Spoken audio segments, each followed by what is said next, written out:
Welcome to my channel. I am Simran Sahani and आज मैं आपको पढ़ाऊंगी क्लास 10 के हिस्ट्री का chapter the rise of nationalism in Europe. तो this is the most important chapter of your SST. Weightage बहुत ज़्यादा है इसके एग्जाम के लिए, तो आज हम इसका डिटेल एक्सप्लेनेशन देखेंगे। With in one video I will explain you this chapter in a way that आप इसे कभी भी भूलने नहीं वाले हो और एक भी वर्ड ऐसा नहीं होगा जो आपको समझ में नहीं आएगा। ओके, सो डिस्क्रिप्शन बॉक्स में मैं लिंक्स प्लेस कर दूंगी इस चैप्टर के नोट्स के एंड इसके इंपॉर्टेंट क्वेश्चंस के। पीडीएफ फॉर्मेट है, you can just go and take the pictures and it will solve all your problem. Secondly, इस चैप्टर से रिलेटेड जितने भी इंपॉर्टेंट क्वेश्चन आपके बोर्ड एग्जाम्स में आ सकते हैं उसकी वीडियोस डिस्क्रिप्शन बॉक्स में I will paste, so it will help you in the revision of this chapter. तो आज स्टार्ट करते हैं नेशनलिज्म इन यूरोप का detailed explanation. So let us start the video. तो देखो, जैसे ही आप लोग चैप्टर खोलते हो तो चैप्टर में एक पिक्चर बनी होती है। सबसे पहले आपको ये याद रखना है पिक्चर किसने बनाई है, कौन से ईयर में बनी थी एंड पिक्चर का नाम क्या है। This is the basic question जो आपके बोर्ड एग्जाम में आपको 1 मार्कर में दिखाई दे सकता है। तो first of all let us discuss the picture. और ये पिक्चर अगर आप छोड़ते हो, this is not a good thing guys. आप चैप्टर की शुरुआत कर रहे हो तो ये ओवरव्यू लेना बहुत जरूरी है। ठीक है, हम कहते हैं चैप्टर समझ में नहीं आ रहा, तभी नहीं आता जब हम माइनर जो डिटेल्स होती है उनको ध्यान नहीं देते। तो 1848 में फ्रेडरिक सॉरी ने ये पिक्चर बनाई थी। ठीक है, अब इस पिक्चर का नाम क्या है, द पैक्ट बिटवीन नेशन। ये तीनों चीजें तुम्हें याद रखनी है। फ्रेडरिक सॉरी ने 1848 में ये पिक्चर पेंट करी थी, पैक्ट बिटवीन नेशंस। ठीक है, अब इस पिक्चर में क्या था वो भी हम आगे डिस्कस करेंगे। तो ये फ्रेडरिक सॉरी कौन थे? अब आपको एग्जाम में क्वेश्चन आ सकता है, हु वाज फ्रेडरिक सॉरी? तो फ्रेडरिक सॉरी एक फ्रेंच आर्टिस्ट थे और वो फेमस थे इन चीज़ों के लिए। वो ना ऐसी पिक्चर्स बनाती थी जो नेशनलिज्म को शो करती है। अब भैया पहले तुम्हें बता देती हूँ, rise of nationalism in Europe जब चैप्टर का नाम है तो नेशनलिज्म का मीनिंग क्या होता है। तो देखो, पहले ज़माने में ना, now we are living in a world of democracy. We have our prime minister, president, we are going to give votes and we are having a full-fledged number of fundamental rights. But ये सब चीज़ें पहले नहीं होती थी। पहले होता था राजघराने, मोनार्की रूल। पहले राजा होते थे और वो अपनी डेस्पोटिक पावर करते थे, यानी कि वो अपना राज जो करते थे डोमिनेंट तरीके से करते थे। लोगों के पास कोई फ्रीडम नहीं, सेंसरशिप होती थी, प्रेस में उनके खिलाफ लिख नहीं सकते। तो ये सब चीज़ें जब बहुत ज़्यादा बढ़ने लग गई तो कुछ लोगों के मन में फीलिंग आई कि अब हम इनकी जो नाइंसाफ़ी है वो नहीं झेलेंगे और नेशनलिस्ट स्ट्रगल तैयार हुए। नेशनलिस्ट स्ट्रगल स्टार्ट होने लग गए कि भैया हम रहते हैं अपनी कंट्री के अंदर, जितना हक रूलर का उतना ही हमारा है, तो we will live in a democratic world. तो उसको कहा गया नेशनलिज्म। अब फ्रेंच के लोगों ने क्या कहा कि हम फ्रेंच बोलेंगे, लिखेंगे भी फ्रेंच और बात भी फ्रेंच में करेंगे, झंडा भी फ्रेंच का लहराएंगे और हम अपनी एक कंट्री बनाएंगे। हमें एक राजा के रूल के अंडर नहीं रहना है, हम अपनी असेंबली बनाएंगे और वो हमें रूल करेगी। तो दिस वाज द नेशनलिज्म। अब ये नेशनलिज्म अचीव करना आसान नहीं था। वो कैसे अचीव हुआ वो हम अब देखेंगे इस चैप्टर में। ठीक है, तो फ्रेडरिक सॉरी ने ये पेंटिंग बनाई थी। इस पेंटिंग में क्या लिखा गया है दैट जो फ्रेडरिक सॉरी की सोच थी वो दिखाई गई है ना। उस समय में ना ये बात बिल्कुल ही इम्पॉसिबल लगती थी लोगों को, इसलिए जो ये आर्टिस्ट थे ये पेंटिंग्स के थ्रू डिपिक्ट करते थे जो वो चाहते हैं। पेंटिंग में सबसे आगे है Statue of Liberty. Liberty show ही कर रहा है फ्रीडम की, राजा से फ्रीडम मिल गया है। उसके बाद कौन सी कंट्री है यहाँ पे आप ध्यान दो, उसके बाद कंट्री है यूएसए। यूएसए क्यों है? क्योंकि यूएसए को ना फ्रीडम मिल चुका था, तब तक यूएसए स्टेट बन चुका था। स्विट्जरलैंड है उसके बाद, है ना। और उसके पीछे कौन सी कंट्रीज है ये भी एग्जाम के लिए इंपॉर्टेंट है। It is followed by France, क्योंकि उसके बाद फ्रांस ने का नेशनलिज्म स्ट्रगल हम निकालेंगे। फिर हमने जर्मनी, उसके बाद हम पढ़ेंगे जर्मनी के बारे में। जर्मनी के बाद ऑस्ट्रिया किंगडम जो है उसके बारे में भी हम इस चैप्टर के अंदर पढ़ेंगे। ठीक है, एंड ऑस्ट्रिया किंगडम के बाद है हमारा Lombardy, Poland, England, Ireland, Hungary, Russia. तो ये सब लाइन में खड़े हैं कि भैया हम भी क्या बनेंगे, नेशन बनेंगे, हम एक नेशन बनेंगे। और पिक्चर के अंदर कुछ माइनर डिटेल्स है जिन्हें हमें याद रखना है। दैट जो फीमेल फिगर है उन्होंने टॉर्च ऑफ एनलाइटनमेंट पकड़ी हुई है। जो हमने क्लास 9th में जो हमारा चैप्टर था फ्रेंच रेवोल्यूशन, उसमें ये सिंबल्स पढ़े थे फ्रीडम के, क्या क्या थे। टॉर्च ऑफ एनलाइटनमेंट हो गया हमारा, charter of rights of man, वो एक बुक जिसमें राइट्स लिखे होते हैं मैन के, ये सब चीज़ें शो कर रही थी फ्रीडम।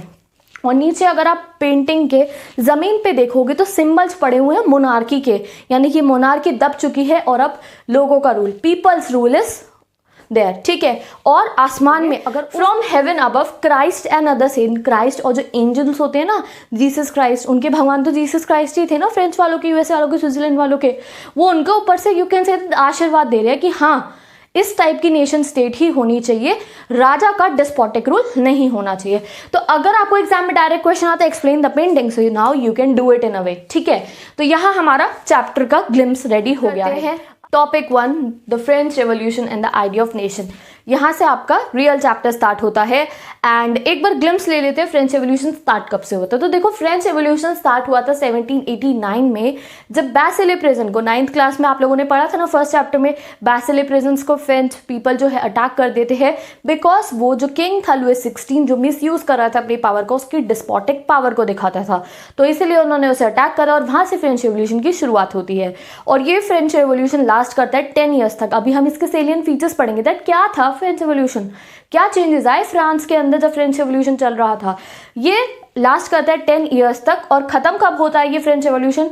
1799 में, जब हमारे नेपोलियन बोनापार्ट की एंट्री होती है। तो अभी थोड़ा सा मैंने तुम्हें बता दिया है, आगे धीरे धीरे बताती रहूंगी कैसे जो हमारा फ्रेंच रेवोल्यूशन है उसको नजर लग गई थी।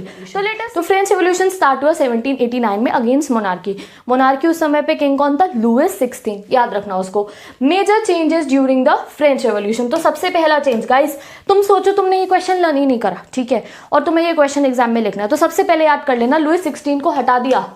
लुइस 16 कौन था? किंग था, उसको हटा दिया। तो मतलब क्या हो गया? Transfer from monarchy to common people. जो पावर थी वो मोनार्की से कॉमन पीपल में चली जाती है। किसके पास गई थी? स्टेट्स जनरल के पास में, ठीक है। नेक्स्ट इन्होंने क्या करा? अपना एक फ्लैग बनाया, ट्राई कलर फ्लैग, जो अभी तक फ्रांस का फ्लैग है, ठीक है। फिर state general was elected and renamed as national assembly, यानी कि अब गवर्नमेंट कौन चलाएगा? तो स्टेट जनरल ने गवर्नमेंट चलाने का फैसला करा एंड वो इलेक्ट होते थे, जैसे अब हम इलेक्ट करते हैं ना अपने रिप्रेजेंटेटिव को, वैसे ही। एंड उनको बोला गया नेशनल असेंबली।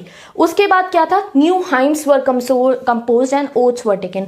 जो फ्रेंच सोसाइटी के लोग थे ना, बड़ा प्यार जाग गया था फ्रेंच रेवोल्यूशन के टाइम पे उनके मन में अपने फ्रांस के लिए। हर एक घर में वो देशभक्ति वाले गीत चलते थे, ओथ लेते थे कि भैया फ्रांस की मिट्टी की कसम खा ली है हमने, हम फ्रांस के लोग हैं, हम फ्रांस में का जो फ्रांस में अब कभी भी कुछ गलत नहीं होने देंगे, ऐसे ऐसे ओथ्स चलते थे। उसके बाद सेंट्रलाइज एडमिनिस्ट्रेटिव सिस्टम हो गया था। Next, internal custom duties and dues were abolished. Internal custom duties जो सामान इधर से उधर ले जाने में, जैसे कि यूपी से अगर बिहार तक सामान लेके जा रहे हैं और उस पर तुम्हें टैक्स देना पड़े तो कैसा लगेगा? ऐसे ही पहले फ्रांस में होता था, इधर से उधर सामान ले जाने में भी टैक्सेस होते थे अपनी कंट्री के अंदर ही। तो वो इंटरनल टैक्सेस एंड ड्यूटीज़ को हटाना शुरू करा। And uniform system of weights and measure were introduce. देखो ऐसे होता था कि तुम बिहार में 1 किलो सेब ले रहे हो तो 50 तुम्हें 4 सेब मिलेंगे, ठीक है, और अगर वही सेब तुम यूपी के अंदर ले रहे हो तो तुम्हें 2 मिलेंगे। ऐसा तो नहीं होना चाहिए, 1 किलो में 4 चढ़ रहे तो 4 होने चाहिए, बट वहां पे वेट्स भी डिफरेंट होते थे, तो इसलिए यूनिफॉर्म सिस्टम ऑफ वेट्स करा। 1 kg राइस है तो 1 kg मिलेगा, ये नहीं कि कम दे देंगे। तो ये मैंने एग्जांपल के थ्रू तुम्हें समझा दिया है। तो these are the basic features of the French revolution जो हर एक बच्चे को याद करने चाहिए। नेक्स्ट इन्होंने क्या करा था, इसमें थोड़ी सी गड़बड़ थी। इन्होंने फ्रेंच को कॉमन लैंग्वेज बना दिया और जो बेसिक जो डिफरेंसेस थे उनको भूल गए। तो ये आप इसके फीचर्स देखो, फ्रेंच फ्लैग बना, स्टेट जनरल सेलेक्ट हुए, नेशनल असेंबली बोला गया इनको, हाइम्स बनाए, कंपोज करे इन्होंने दो आइडियाज निकाले किस चीज़ के थे, ला पाट्री एंड ला सिटियन, यानी कि the fatherland and the citizens. तो इन्होंने क्या बोला कि फ्रेंच हमारा फादरलैंड है और हम इसके सिटीजन्स हैं, और फ्रेंच को कॉमन लैंग्वेज बना दिया था। और भी इसमें यहाँ पे बहुत कुछ हुआ। जो स्टूडेंट्स थे एंड जो एजुकेटेड मेंबर्स थे ना मिडिल क्लास के, began setting up the Jacobian clubs. Jacobian clubs बने थे एंड जैकोबिन क्लब्स का एक बहुत इंपॉर्टेंट कंट्रीब्यूशन है फ्रेंच रेवोल्यूशन में, जो हमने क्लास 9th में भी पढ़ा था। ये जो जैकोबिन क्लब्स थे ना, इनकी जो एक्टिविटीज़ थी और इनकी जो कैंपेन्स थी, इन्होंने फ्रेंच आर्मीज़ को प्रिपेयर करा। अब ये जैकोबिन क्लब्स में कौन कौन थे ये याद रख लो, स्टूडेंट्स थे और एजुकेटेड मिडिल क्लास लोग थे। इन्होंने क्या कहा, जो फ्रेंच आर्मी के सोल्जर्स थे उन्हें ये कहा कि अब हम लोग ये जो नेशनलिज्म, हमने तो स्वतंत्रता हासिल कर ली है, हमें तो फ्रीडम मिल गया है, हमने तो फ्रांस को अपना नेशन बना लिया है, अब हम इस आइडिया को पूरे के पूरे यूरोप में फैलाएंगे, तभी ना rise of nationalism in Europe है चैप्टर का नाम। और फ्रेंच आर्मीज मूव करना स्टार्ट कर देती हैं। ये जो जैकोबिन क्लब वाले हैं, ये फ्रेंच आर्मीज के जो सोल्जर हैं, इनको डिफरेंट कंट्रीज में भेज देते हैं नेशनलिज्म का आइडिया फैलाने के लिए। अब कौन कौन सी कंट्रीज में भेजते हैं, Holland, Belgium, Switzerland and Italy in 1790s। ये है एक 1 मार्क क्वेश्चन जो तुम्हें याद रखना है, ठीक है। The French armies began to carry the idea of nationalism abroad. और फ्रेंच आर्मीज चल के जाने लग गई कि भैया हम और देशों के अंदर भी नेशनलिज्म का जो ढंडोरा है वो पीटेंगे और सबको नेशनलिस्ट बना देंगे, सबको नेशन स्टेट बना देंगे। तो पहले फ्रेंच ने खुद की फ्रीडम हासिल करी, बट सेल्फिश नहीं हुआ। इन लोगों ने, जैकोबिन क्लब के लोगों ने Holland, Belgium, Switzerland and Italy तक फ्रेंच आर्मीज को भेज दिया इन 1790s। ठीक है, अब क्या होता है देखो, इनकी खुशी को लग जाती है नजर। 1799, 10 साल बीत गए हैं फ्रेंच रेवोल्यूशन को। 1799 के अंदर एंट्री होती है हमारी स्टोरी के विलन की, नेपोलियन बोनापार्ट। नेपोलियन बोनापार्ट आता है और ये चीज़ ध्यान रख लो, नेपोलियन बोनापार्ट का रूल स्टार्ट होता है 1799 से और ख़त्म हो जाता है 1815 में। कैसे ख़त्म होता है वो हम आगे चैप्टर में पढ़ेंगे। नेपोलियन के जो रूल था उसमें एक ही चीज़ सबसे ज़्यादा हमें लर्न करनी है जो इम्पॉर्टेंट है, वो है द सिविल कोड ऑफ 1804। जब नेपोलियन आता है, सेटल होता है, 1799 में आया है, सेटल हुआ, सांस ली भैया बन गया हूँ मैं फ्रेंच का लीडर। फिर 1804 में एक पर्चा निकालता है, पर्चा। ठीक है, जैसे तुम स्कूल जाते हो एक रूल्स होते हैं ना, बेसिक रूल्स तुम्हारे, वैसे ही ये एक अपना पर्चा निकालता है और उसके ऊपर नाम लिखता है the civil code of 1804। And इस सिविल कोड को यूजुअली नेपोलियनिक कोड भी कहा जाता है। ठीक है, अब इसने काफ़ी अच्छे काम भी करे थे। तो now we will see the highlighting features of civil code of 1804, that इसमें क्या था सिविल कोड ऑफ 1804 में। तो सबसे बेसिक चीज़ इसमें क्या थी, दैट प्रिविलेजेस बेस्ड ऑन जो बर्थ था वो ये हटा देता है। आपको फ्रेंच सोसाइटी याद है कैसी थी? फर्स्ट एस्टेट, फर्स्ट होते थे ये, मिडिल क्लास होती थी एंड पीजेंट्स होते थे, और ये जो ऊपर होते थे क्लर्जी, सबकी अलग अलग प्रिविलेजेस मिलती थी, है ना। तो ये सब जो कुछ भी हायरार्कियल मॉडल था, इसको जो हमारा नेपोलियन बोनापार्ट है वो हटा देता है। कहता है equality on the basis of birth. जो फ्रेंच के अंदर पैदा हुआ है वो इक्वल है, ना कोई क्लर्जी है ना कोई पीजेंट है, all are equal.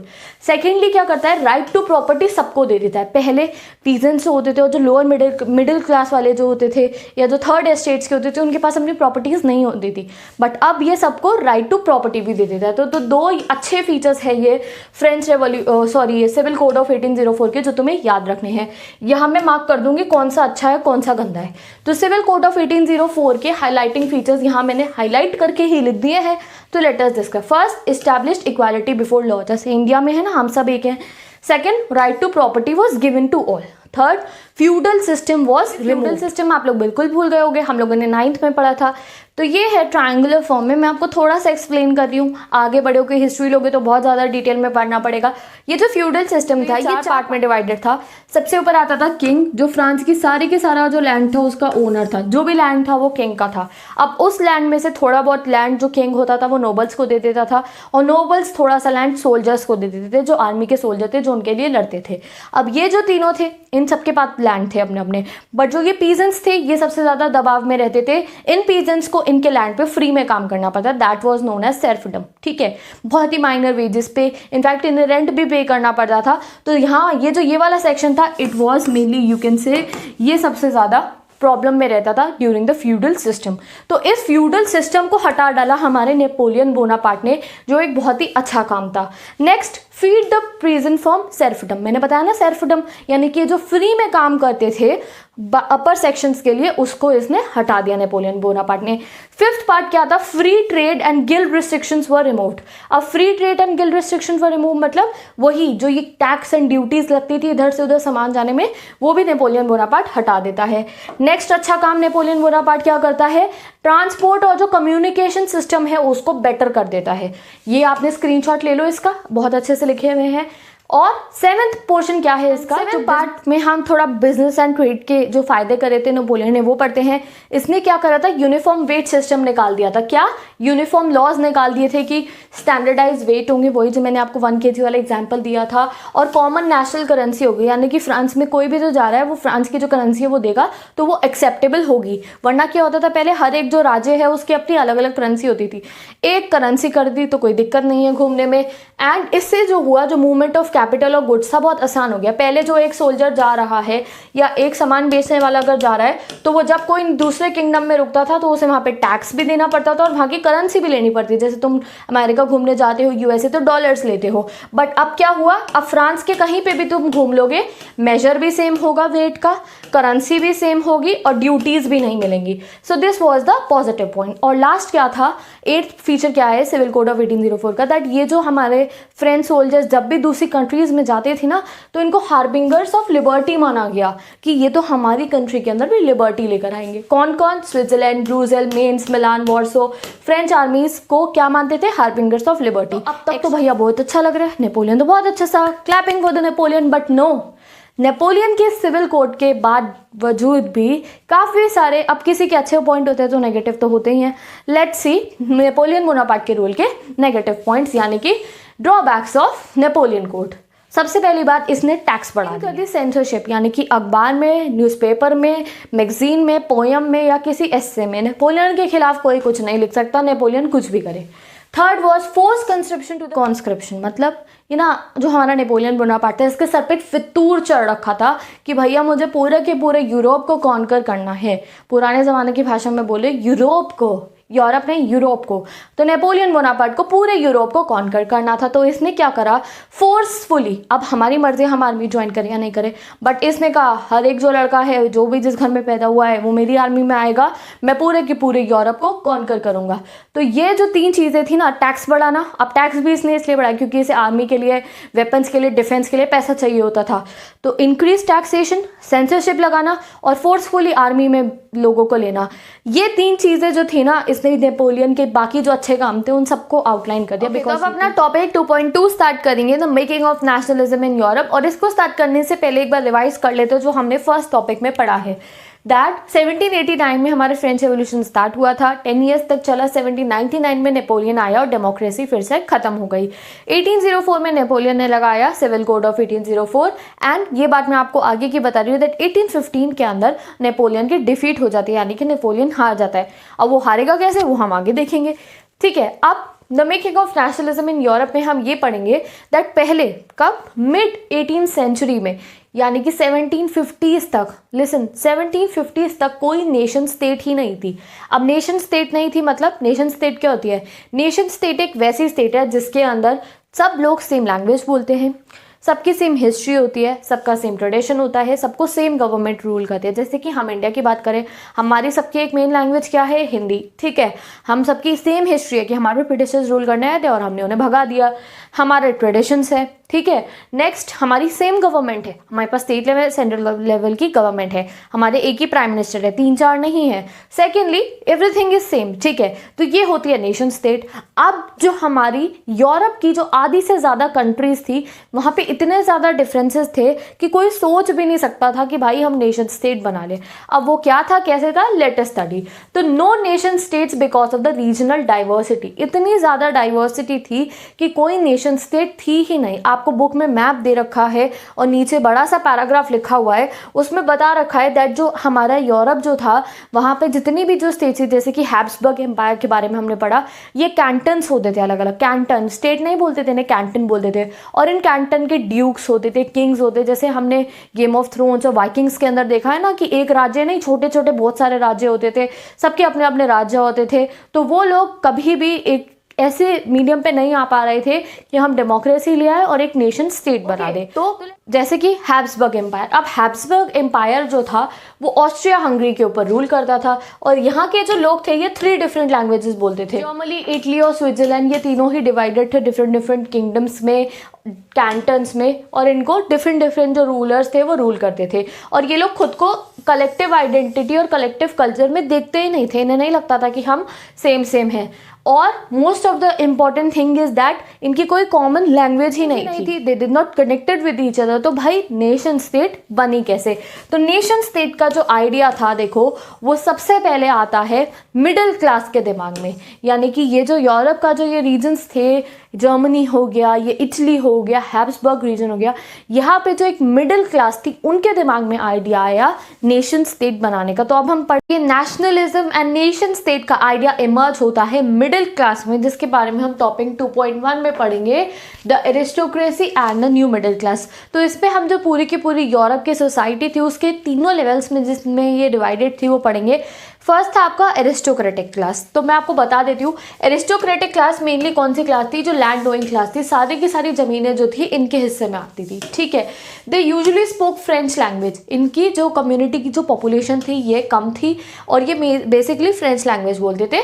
They were in a small group and they were connected by family ties of marriages, यानी कि ये अपने ही घराने में शादी करते हैं। एरिस्टोक्रेट से ही शादी करेगा, वो किसी मिडिलमैन या फिर किसी पीजेंट से शादी नहीं करेगा, ओके। अमीर लोग अमीर से ही शादी करते थे, वेरी सिंपल।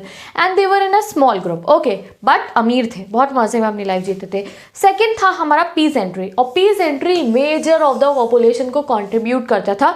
एंड पीजेंट्री का काम क्या था कि ये जो लैंड ओनर्स थे इनका जो लैंड था, यानी कि एरिस्टोक्रेट्स का जो जमीनें थी उस पे ये लोग काम करते थे। तो भैया इन दोनों के मन में तो बिल्कुल भी कोई नेशनलिज्म फीलिंग थी ही नहीं। नेशनलिज्म फीलिंग जो थी वो इमर्ज होती है मिडिल क्लास के अंदर। एंड ये जो मिडिल क्लास जो सोसाइटी थी इसमें बेसिकली आते, देखो, डॉक्टर्स हो गए, टीचर्स हो गए, लॉयर्स हो गए, बिजनेसमैन हो गए, इंडस्ट्रियलिस्ट हो गए, जिनको आज के टाइम में हम एंटरप्रेन्योर्स कहते हैं।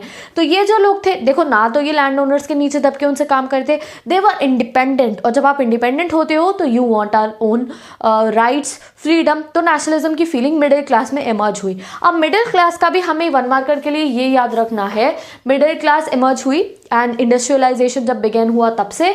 इंग्लैंड में ये स्टार्ट हुआ था हाफ ऑफ 18th सेंचुरी में, और जर्मनी में स्टार्ट हुई 19th सेंचुरी में। क्या? मिडिल क्लासेस का इमर्ज होना। तो इस चीज़ को आप याद रखना। अब जो ये वर्किंग क्लास पॉपुलेशन थी इसमें कौन कौन थे ये याद रख लो आप, 1 मार्क क्वेश्चन में आ सकता है। मिडिल क्लास में कौन कौन आते थे? इंडस्ट्रियलिस्ट, बिजनेसमैन एंड प्रोफेशनल्स आते थे। टीचर्स हो गए, डॉक्टर्स हो गए, नर्सेज हो गए, लॉयर्स हो गए, ये सब आते थे हमारे मिडिल क्लास के अंदर। एजुकेटेड मिडिल क्लास जो थे इनके मन में ही आइडियाज आए 2। क्या आइडिया आए? मिडिल क्लास के दिमाग में 2 चीजें आई, एक नेशनल यूनिटी, एक लिबरल नेशनलिज्म, जिससे बना नेशनलिज्म। तो नेशनल यूनिटी में आपको बता चुकी हूँ, एक बार फिर से बता रही हूँ। नेशनल यूनिटी में क्या चीज़ आती है? सेम कल्चर हो, नेशनल की यूनिटी हो, जैसे हम सब इंडियन का कल्चर हो गए, लैंग्वेज सेम हो, हिस्ट्री हो और ट्रेडिशन सेम हो, तो ये हो गई नेशनल यूनिटी। यूनाइट होके रहना है हम सब ने। बट ये लिबरल नेशनलिज्म का मतलब क्या है वो हम पढ़ेंगे नेक्स्ट टॉपिक में, topic 2.2, what did liberal nationalism stand for. तो ऐसे आपको क्वेश्चंस भी आ सकते हैं, तो यहाँ आंसर गिवन है, इनको ही आप नोट डाउन करोगे। Now let us see what does liberal nationalism stood for. तो अर्ली 19th सेंचुरी के अंदर देखो यूरोप में ये लिबरलिज्म की आइडियोलॉजी फैलनी शुरू हो गई। आइडियोलॉजी मतलब ये आइडिया जो लिबरलिज्म का था ये फैलना शुरू हो गया। लिबरलिज्म वर्ड जो था 1 मार्कर है, ये डिराइव हुआ है लैटिन वर्ड से जिसका मतलब है लिबर। लिबर मतलब क्या होता है? फ्री। लिबरलिज्म मतलब क्या है? फ्रीडम ही है एक तरीके से। अब what does liberalism stood for, इस पर आपको एक डायरेक्ट क्वेश्चन आ सकता है। लिबरलिज्म का पहला कंसेप्ट क्या है? Freedom of individual. ये मिडिल क्लास जो लोग थे ना, बड़े समझदार थे, डॉक्टर, टीचर, इंडस्ट्रियल, बिजनेस, इन्होंने कहा लोगों को दो फ्रीडम। सेकेंड, लिबरलिज्म किसको स्टैंड करता है? Equality before law. थर्ड क्या? गवर्नमेंट विद पीपल्स एग्रीमेंट, यानी कि government for the people by the people, यानी कि डेमोक्रेसी इस्टेब्लिश होनी चाहिए, तभी जो वर्ल्ड है वो नेशनल स्टेट जो है, जो कंट्रीज होंगी नेशन स्टेट कहलाई जाएंगी। अगर इंडिया के अंदर मोनार्की होगी यानी कि राजपाट आ जाएगा तो क्या तुम उसे नेशन स्टेट कहोगे? नहीं। तो पीपल्स गवर्नमेंट होनी चाहिए। End of aristocracy rule and clerical privileges. Aristocracy rule मतलब ये जो बड़े बड़े लैंड ओनर्स थे और ये जो पीजेंट्स के ऊपर अपना रूल करते थे, और ये क्लरिकल यानी कि जो चर्च के पादरी वगैरह होते थे, इनको जो प्रिविलेजेस मिलती थी ये सब खत्म करो यार, सब कुछ इक्वालिटी करो। सब एक एक इंसान जो पैदा हुआ है यूरोप के अंदर दे आर इक्वल। कोई क्लर्की नहीं, कोई मोनार्की नहीं, कोई एरिस्टोक्रेट नहीं, कोई पीजेंट्स नहीं जिससे तुम काम करवाओगे, कोई मिडलमैन नहीं। All are equal. इन्होंने मांगा था a constitution and representative government through parliament, यानी कि इन्होंने डेमोक्रेसी की डिमांड करी। जैसे कि अभी हमारे यहाँ पार्लियामेंट्री फॉर्म ऑफ गवर्नमेंट है, रिप्रेजेंटेटिव फॉर्म ऑफ गवर्नमेंट की हम लोग जाते हैं, अपने वोट डाल के आते हैं और अपने लीडर को चूज करते हैं। जैसे आपने अभी रिसेंटली नरेंद्र मोदी को वोट दिया, बीजेपी को वोट दिया, ही इज आर लीडर। तो इन्होंने कहा हमें इस टाइप की गवर्नमेंट चाहिए, कॉन्स्टिट्यूशन और एक लीडर हो हमारा जिसे हमने खुद चूज कराओ। तो भैया ठीक, these were the demands of the liberal nationalist. अब ये लिबरल नेशनलिस्ट की डिमांड के साथ साथ कुछ प्रॉब्लम्स भी थी, यानी कि ये जो इन्होंने डिमांड करा freedom of equality and all that, इसके बावजूद कुछ प्रॉब्लम्स थी, बिकॉज इनमें से काफ़ी चीज़ें तो नेपोलियन बोनापार्ट ने लगा दी थी, फ्रीडम ऑफ इंडिविजुअल दे दिया था, इक्वालिटी बिफोर लॉ दे दी थी। प्रॉब्लम ये थी कि सोसाइटी के अंदर राइट टू वोट नहीं था, यानी कि इनफैक्ट बहुत कम समय के लिए जैकोबिन क्लब के टाइम पे भी राइट टू वोट सिर्फ उन लोगों को मिलता था, देखो जो मेन होते थे, यानी कि सिर्फ आदमियों को, मेल्स को मिलता था, वो भी जो 21 ईयर्स से अबव थे, और ऊपर से उनके पास कोई अच्छे खासा लैंड होना चाहिए या फिर कोई अच्छी खासी जॉब होनी चाहिए। सिर्फ उन लोगों को ही राइट टू वोट था। तो मतलब समझ लो एरिस्टोक्रेसी के पास राइट टू वोट था क्योंकि वही अमीर थे, उन्हीं के पास जॉब थी, उन्हीं के पास लैंड थे, तो बाकी जो लोग थे उनके पास राइट टू वोट ही नहीं था। तो ये किस बात का फ्रीडम हो गया, तो ये प्रॉब्लम थी। एंड सेकेंड प्रॉब्लम थी ट्रेड रिस्ट्रिक्शंस को लेके। हमने पढ़ा दैट नेपोलियन ने फ्रांस में तो काफ़ी कुछ करा था ट्रेड रिस्ट्रिक्शंस के लिए, but rest of the part of the जो यूरोप था वहां पे अभी भी बहुत सारे ट्रेड रिस्ट्रिक्शंस थे, जिसके लिए फॉर्मेशन हुआ था एक क्लब का जिसका नाम था ज़ोल्वेरिन क्लब। प्रॉब्लम इनकी क्या थी, state to state trade restrictions थे। अब ये ट्रेड रिस्ट्रिक्शंस किस टाइप के थे, लेट अस स्टडी। तो देखो अगर सपोज करो उस जमाने में 1833 के अंदर कोई मर्चेंट ट्रैवल कर रहा है फ्रॉम हैम्बर्ग टू न्यूरेमबर्ग, दोनों ही यूरोप की जगह है, तो और अगर उसको अपने गुड्स सेल करने हैं तो उसको पास करने पड़ते थे 11 कस्टम बैरियर्स, मतलब उसे 11 बार टैक्स देना पड़ेगा और 11 बार कस्टम ड्यूटीज़ पे करनी पड़ेगी 5% की। तो जब वो इतनी सारी ड्यूटीज़ ही देता रहेगा तो बेचारा कमाएगा क्या। और सेकेंडली एक तो ये हो गया कस्टम ड्यूटीज़ देनी पड़ती थी, सेकेंडली करेंसी अलग थी, जिस नए शहर में घुसता था वहाँ की करेंसी अलग होती थी। ऐसे आगे आपको बताऊंगी how many, almost 30 currencies were there, उससे बाद में रिड्यूस होकर बस 2 हो गई थी। सेकेंड प्रॉब्लम क्या थी, यूनिटरी सिस्टम में भी बहुत प्रॉब्लम। यूनिटरी सिस्टम क्या होता है, जैसे कि 1 metre is equal to 100 centimetre हो गया हमारा, 1 kilometre is equal to 1000 metre, ये हमें पता है यूनिटरी है, इंडिया में भी अमेरिका में भी हर जगह सेम है। बट यहाँ पे क्या होता था, अब जैसे कि एक इनकी क्लॉथ को मेजर करने की, कपड़े को मेजर करने की इनका एक यूनिट था, नाम क्या था उसका, एल। तो 1L is equal to 54.7 centimetre था फ्रैंकफर्ट के अंदर। अगर तुम फ्रैंकफर्ट में कपड़ा बेचने जा रहे हो तो 1L is equal to 54.7 centimetre, और वही कपड़ा जब तुम लोग माइंस नाम की एक जगह पे बेचने जाओगे तो वहाँ पे तुम्हें 55.1 सेंटीमीटर मिलेगा। तो यानी कि एक जगह पे तो 1 metre is equal to 100 centimetre और एक जगह पे 1 metre is equal to 90 centimetre है। तो यूनिटरी सिस्टम में भी इनके बहुत प्रॉब्लम थी। अब इन सब प्रॉब्लम्स को सॉल्व करा हमारे ज़ोल्वेरिन ने। ज़ोल्वेरिन एक ट्रेड यूनियन बना और ये बना था प्रूशिया के अंदर। प्रूशिया ने ये कस्टम यूनियन स्टार्ट करा था 1834 में। यहाँ प्रॉब्लम देखी ना हमने बेचारे मर्चेंट की 1833 की। ज़ोल्वेरिन फॉर्म हुआ 1834 के अंदर और बाकी जर्मन की जो स्टेट्स थी उसने इसको ज्वाइन करा। प्रशिया में बना था सबसे पहले, प्रूशिया में, ठीक है। अब बाकी जर्मन स्टेट्स ने इसको ज्वाइन करा। एट द एंड ज़ोल्वेरिन इतना अच्छे से काम करता है कि ज़ोल्वेरिन जो ये यूनियन इस्टेब्लिश होता है, ये तारीफ बैरियर जो थे ना, जो 11 देने पड़ते थे, उनको रिड्यूस कर देता है। एंड जितनी करेंसीज थी, यानी कि एक से दूसरी जगह जाने पे पहले 30 करेंसीज होती थी, तो उन 30 से ये 2 बना देता है। तो भैया 30 देने से अच्छा तो 2 दो। तो these were the things done by the Zollverein club. तो यहाँ पे हमारा टॉपिक 2.2 कंप्लीट हो गया है। अब हम पढ़ेंगे टॉपिक 2.3, न्यू कंजर्वेशन आफ्टर 1815। मैंने आपको बोला था ना 1815 में नेपोलियन बोनापार्ट हार जाएगा। तो नेपोलियन बोनापार्ट जब हार जाता है तब क्या चेंज आता है सोसाइटी के अंदर, वो कैसे हारता है, वो सब हम इस टॉपिक में डिस्कस करेंगे। इस टॉपिक स्टार्ट करते हैं 2.3, अ न्यू कंजर्वेशन आफ्टर 1815। तो 1815 में मैं आपको स्टार्टिंग से बता रही हूँ दैट नेपोलियन बोनापार्ट 1815 में हार जाता है। तो किससे हारता है नेपोलियन बोनापार्ट, तो ये है हमारा नेपोलियन बोनापार्ट, और ये हार जाता है। इसको मार देते हैं मिलके 4 लोग। कौन? 4 कंट्रीज मिलके नेपोलियन बोनापार्ट को हरा देती हैं in the battle of Waterloo. Battle of Waterloo होती है नेपोलियन के बीच में एंड 4 कंट्री एंड उनके लीडर्स के बीच में। कौन सी 4 कंट्रीज थी, बहुत अच्छे से लर्न कर लो, 1 मार्क MCQ के लिए, हर एक चीज़ के लिए। ब्रिटेन, रशिया, प्रूशिया, ऑस्ट्रेलिया, ठीक है। ऑस्ट्रेलिया नहीं, ऑस्ट्रिया, ठीक है। ब्रिटेन, रशिया, प्रूशिया, ऑस्ट्रिया, ये चारों मिलके बोनापार्ट का कर देती हैं डी एंड।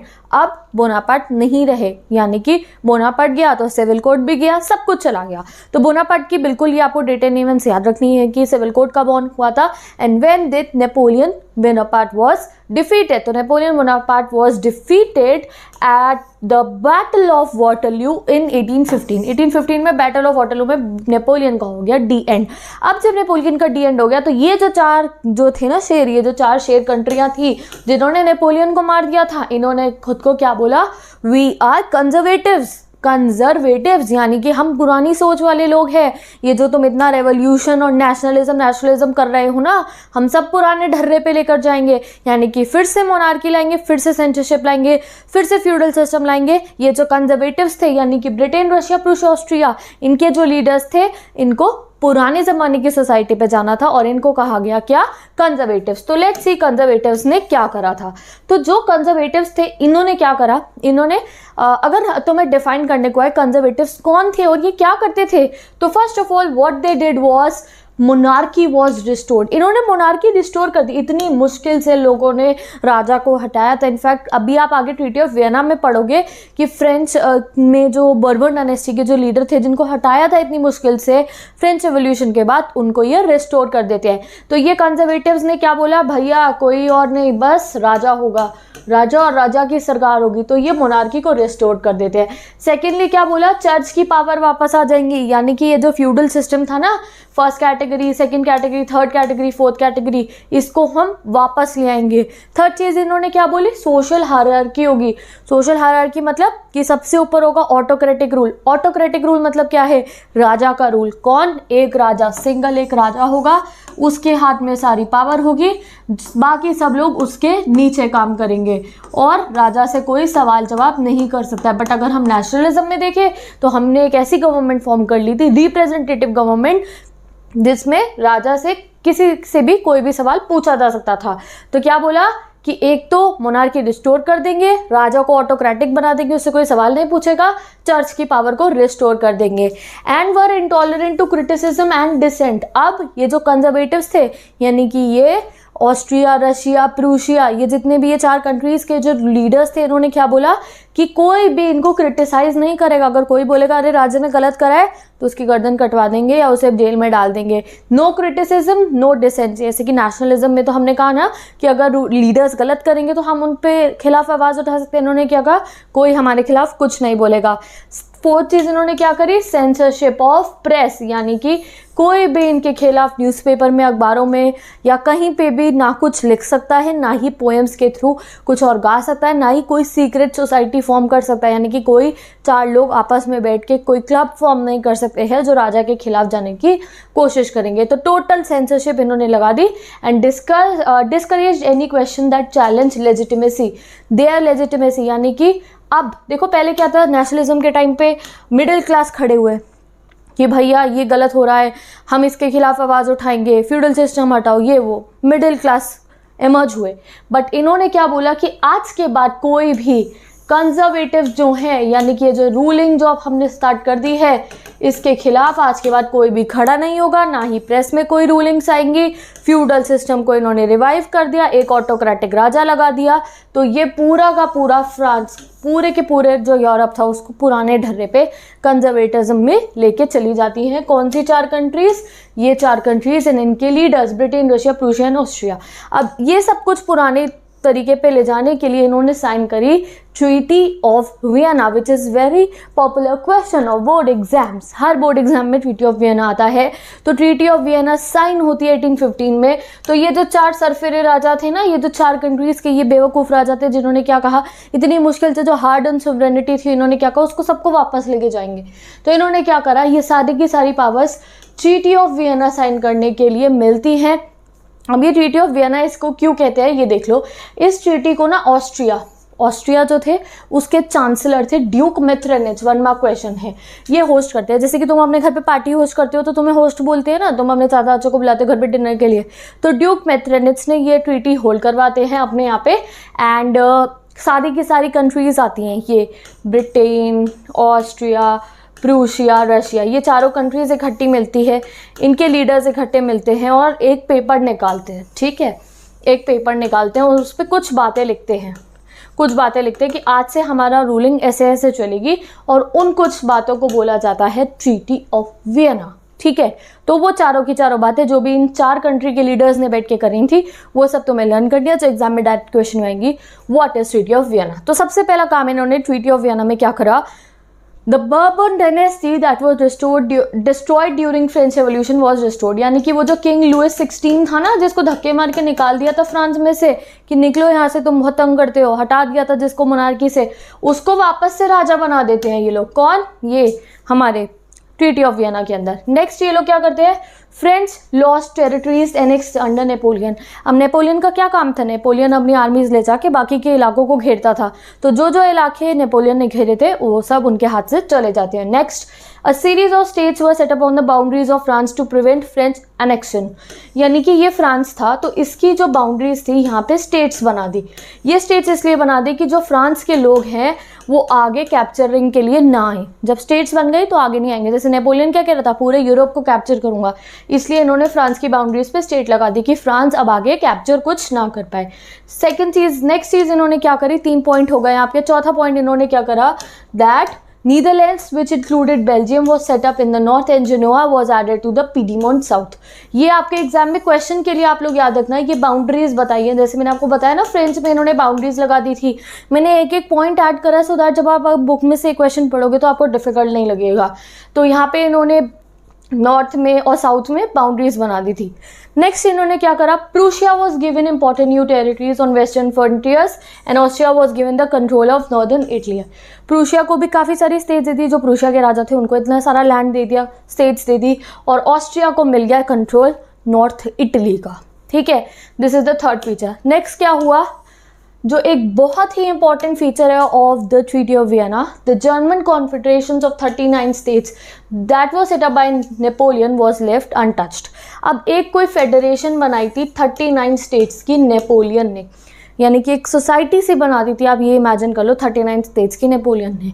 पता नहीं क्यों इसको इन्होंने टच बिल्कुल भी नहीं करा, वरना तो इन्होंने सारे की सारा जो कुछ भी नेपोलियन ने करा तो उसको वापस कर दिया था, बट इसको इन्होंने टच नहीं करा।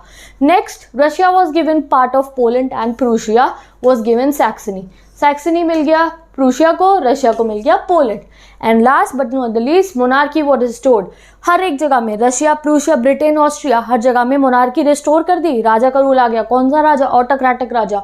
And new conservatism order was created in Europe. और ये जो इतनी मुश्किल से पूरे यूरोप के अंदर हम लोग नेशनलिज्म लेकर आए थे, उस नेशनलिज्म को इन्होंने गोली से मार के वापस यहाँ पे कंजर्वेटिज्म लिया। और कंजर्वेटिज्म मतलब कि कोई फ्रीडम नहीं, कोई खुलेआम, कोई प्रोटेस्ट नहीं, कोई भी बुक्स में कुछ इनके खिलाफ नहीं लिख सकता, कोई सामने आके इनके खिलाफ कुछ नहीं बोल सकता। Total autocratic monarchy rule. Autocratic मतलब कि ऐसा रूल जिसमें आप राजा के ऊपर उंगली नहीं उठा सकते हो। तो ये था कंजर्वेटिज्म, और ट्रीटी ऑफ वियना के फीचर्स भी मैंने आपको पढ़ा दिए हैं।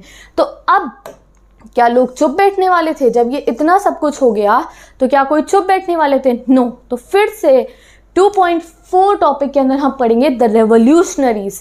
अब द रेवोल्यूशनरीज निकल के आते हैं, वो मांग करते हैं कि भाई हम इस कंजर्वेटिज्म सोसाइटी में नहीं रहेंगे। And what were the demands of conservatives, से क्या क्या डिमांड थी रेवोल्यूशनरीज की? तो जब ये कंजर्वेटिज्म स्टार्ट हो गया, यानी कि पुराने ढर्रे पे रूल स्टार्ट हो गया पूरे यूरोप के अंदर, तो रेवोल्यूशनरीज राइज होते हैं। कौन होते हैं? रेवोल्यूशनरीज राइज होते हैं। और रेवोल्यूशनरीज ने करी कुछ डिमांड्स और इनके कुछ एम्स थे, यानी कि रेवोल्यूशनरीज राइज हुए और इन्होंने डिसाइड करा कि हम ये काम करेंगे। तो first aim of the revolutionaries क्या था? टॉपिक 2.4 है ये, spreading the ideas of nationalism throughout the Europe. अब देखो, जो काम इन्होंने स्टार्ट करा था अब इन्हें फिर से वो काम दोबारा से स्टार्ट करना था, यानी कि अब फिर से हर एक यूरोप की कंट्री के अंदर आप मान लो कि राजा का रूल लग गया था, तो इन्होंने बोला कि अब नेशनलिज्म की फीलिंग फिर से जगानी पड़ेगी। Spread the idea of nationalism throughout the Europe. Second aim इनका क्या था? आपको एग्जाम में क्वेश्चन आएगा, what were the aims of revolutionaries. तो पहला एम क्या है? Spreading of nationalism throughout the Europe. Second aim इनका क्या था? अपोजिंग मोनार्कियल गवर्नमेंट, यानी कि मोनार्की को हटाओ। जो मोनार्कियल गवर्नमेंट एस्टैब्लिश हुई आफ्टर द कांग्रेस वियना, यानी कि ट्रीटी ऑफ वियना के बाद जितने राजाओं का रूल सेटअप हुआ है उन सब मोनार्की के रूल को हमें एंड करवाना है, यानी कि राजा को हटाओ, डेमोक्रेसी लाओ। थर्ड एम इनका क्या था? Fighting for liberty and freedom, यानी कि हर एक जो देश है, हर एक जो नेशन है अपने फ्रीडम एंड अपनी लिबर्टी के लिए लड़ना स्टार्ट करे। थर्ड एम ये हो गया। फोर्थ एम ये रहा, freedom from autocratic rule. Autocratic rule क्या है? ये एक ताज मान लो, ये एक ताज जो है इसको कहते हैं ऑटोक्रेटिक रूल, यानी कि ये जो राजा है ये अपनी मनमानी करेगा, ये किसी और की नहीं सुनेगा। यही हो रहा था कंजर्वेशन के बाद में, ट्रीटी ऑफ वियना साइन होने के बाद में। तो इन्होंने क्या बोला, ऑटोक्रेटिक रूल खत्म करो। In last but not the least इन्होंने क्या मांगा, the idea of creation of nation states, यानी कि नेशन स्टेट्स बनाओ, जैसे कि यूएसए एंड स्विट्जरलैंड। मैंने आपको स्टार्टिंग में ही बना दिया था कि ये तब तक बन चुकी थी नेशन स्टेट्स, यानी कि यूएसए है, इनकी अपना कॉन्स्टिट्यूशन है, अपना फ्लैग है, अपने राइट्स हैं, अपना प्राइम मिनिस्टर है, अपने प्रेसिडेंट है, डेमोक्रेसी है। ऐसा एक सिस्टम बनाओ, हम सबको अपनी अपनी नेशन स्टेट्स बनानी है, अब राजा महाराजाओं के रूल में नहीं रहना है। तो these were the aim of the revolutionaries. And बहुत इंपॉर्टेंट टॉपिक अब आपका स्टार्ट हो गया है, आप इसका स्क्रीनशॉट ले सकते हो जहां भी मैंने हाईलाइट करा है। अगर आपको एग्जाम में आएगा what were the aim of revolutionaries, तो ये 5 लाइन अगर आप लिखोगे तो you will get the full marks. अब हम पढ़ेंगे कुछ रेवोल्यूशनरीज के बारे में। तो अ वेरी फेमस रेवोल्यूशनरी जिनके ऊपर आपको एग्जाम में डेफिनेटली क्वेश्चन आएगा इस गिउसेप्पी मज़ीनी। ये एक बहुत फेमस रेवोल्यूशनरी थे। कौन थे ये? He was an Italian revolutionary. ये इटालियन थे, एग्जाम में ऐसे लिखना आप, he was an Italian revolutionary born in 1807 का पैदा हुए थे ये 1807 के अंदर। And he became a member of secret society called Carbonari. This is a 1 mark question. अब ये सोच लो कि भाई सीक्रेट सोसाइटी क्या होता है। देखो, कंजर्वेटिज्म के टाइम पे लग गई थी सेंसरशिप, जैसे इंडिया में सेंसरशिप लगी थी। आपको पता है जनरल डायर ने जलियांवाला बाग में जब प्रोसेशन हो रहा था तो सब पे गोलियां चला दी थी कि सेंसरशिप है, कोई इकट्ठा होकर कोई बातचीत नहीं कर सकता है, ना ही कोई राजा के खिलाफ बोल सकता है। तो वैसे ही इन लोगों ने क्या करा, अब सेंसरशिप लगी हुई है तो सीक्रेट सोसाइटी इन लोगों को बनानी पड़ी। किसके खिलाफ? जो मोनार्की रूल है उसके खिलाफ आवाज़ उठाने के लिए। ये लोग सीक्रेटली क्लब्स में काम करते थे एंड बाहर नहीं आ सकते थे because of monarchy and the censorship. ये न्यूज़पेपर में डायरेक्ट नहीं लिख सकते थे कि ये काम गलत हो रहे हैं, ये according to the secret society इन लोगों को काम करना पड़ता था। तो वो सीक्रेट सोसाइटी का नाम बताओ जिसके मेंबर बने थे गिउसेप्पी मज़ीनी।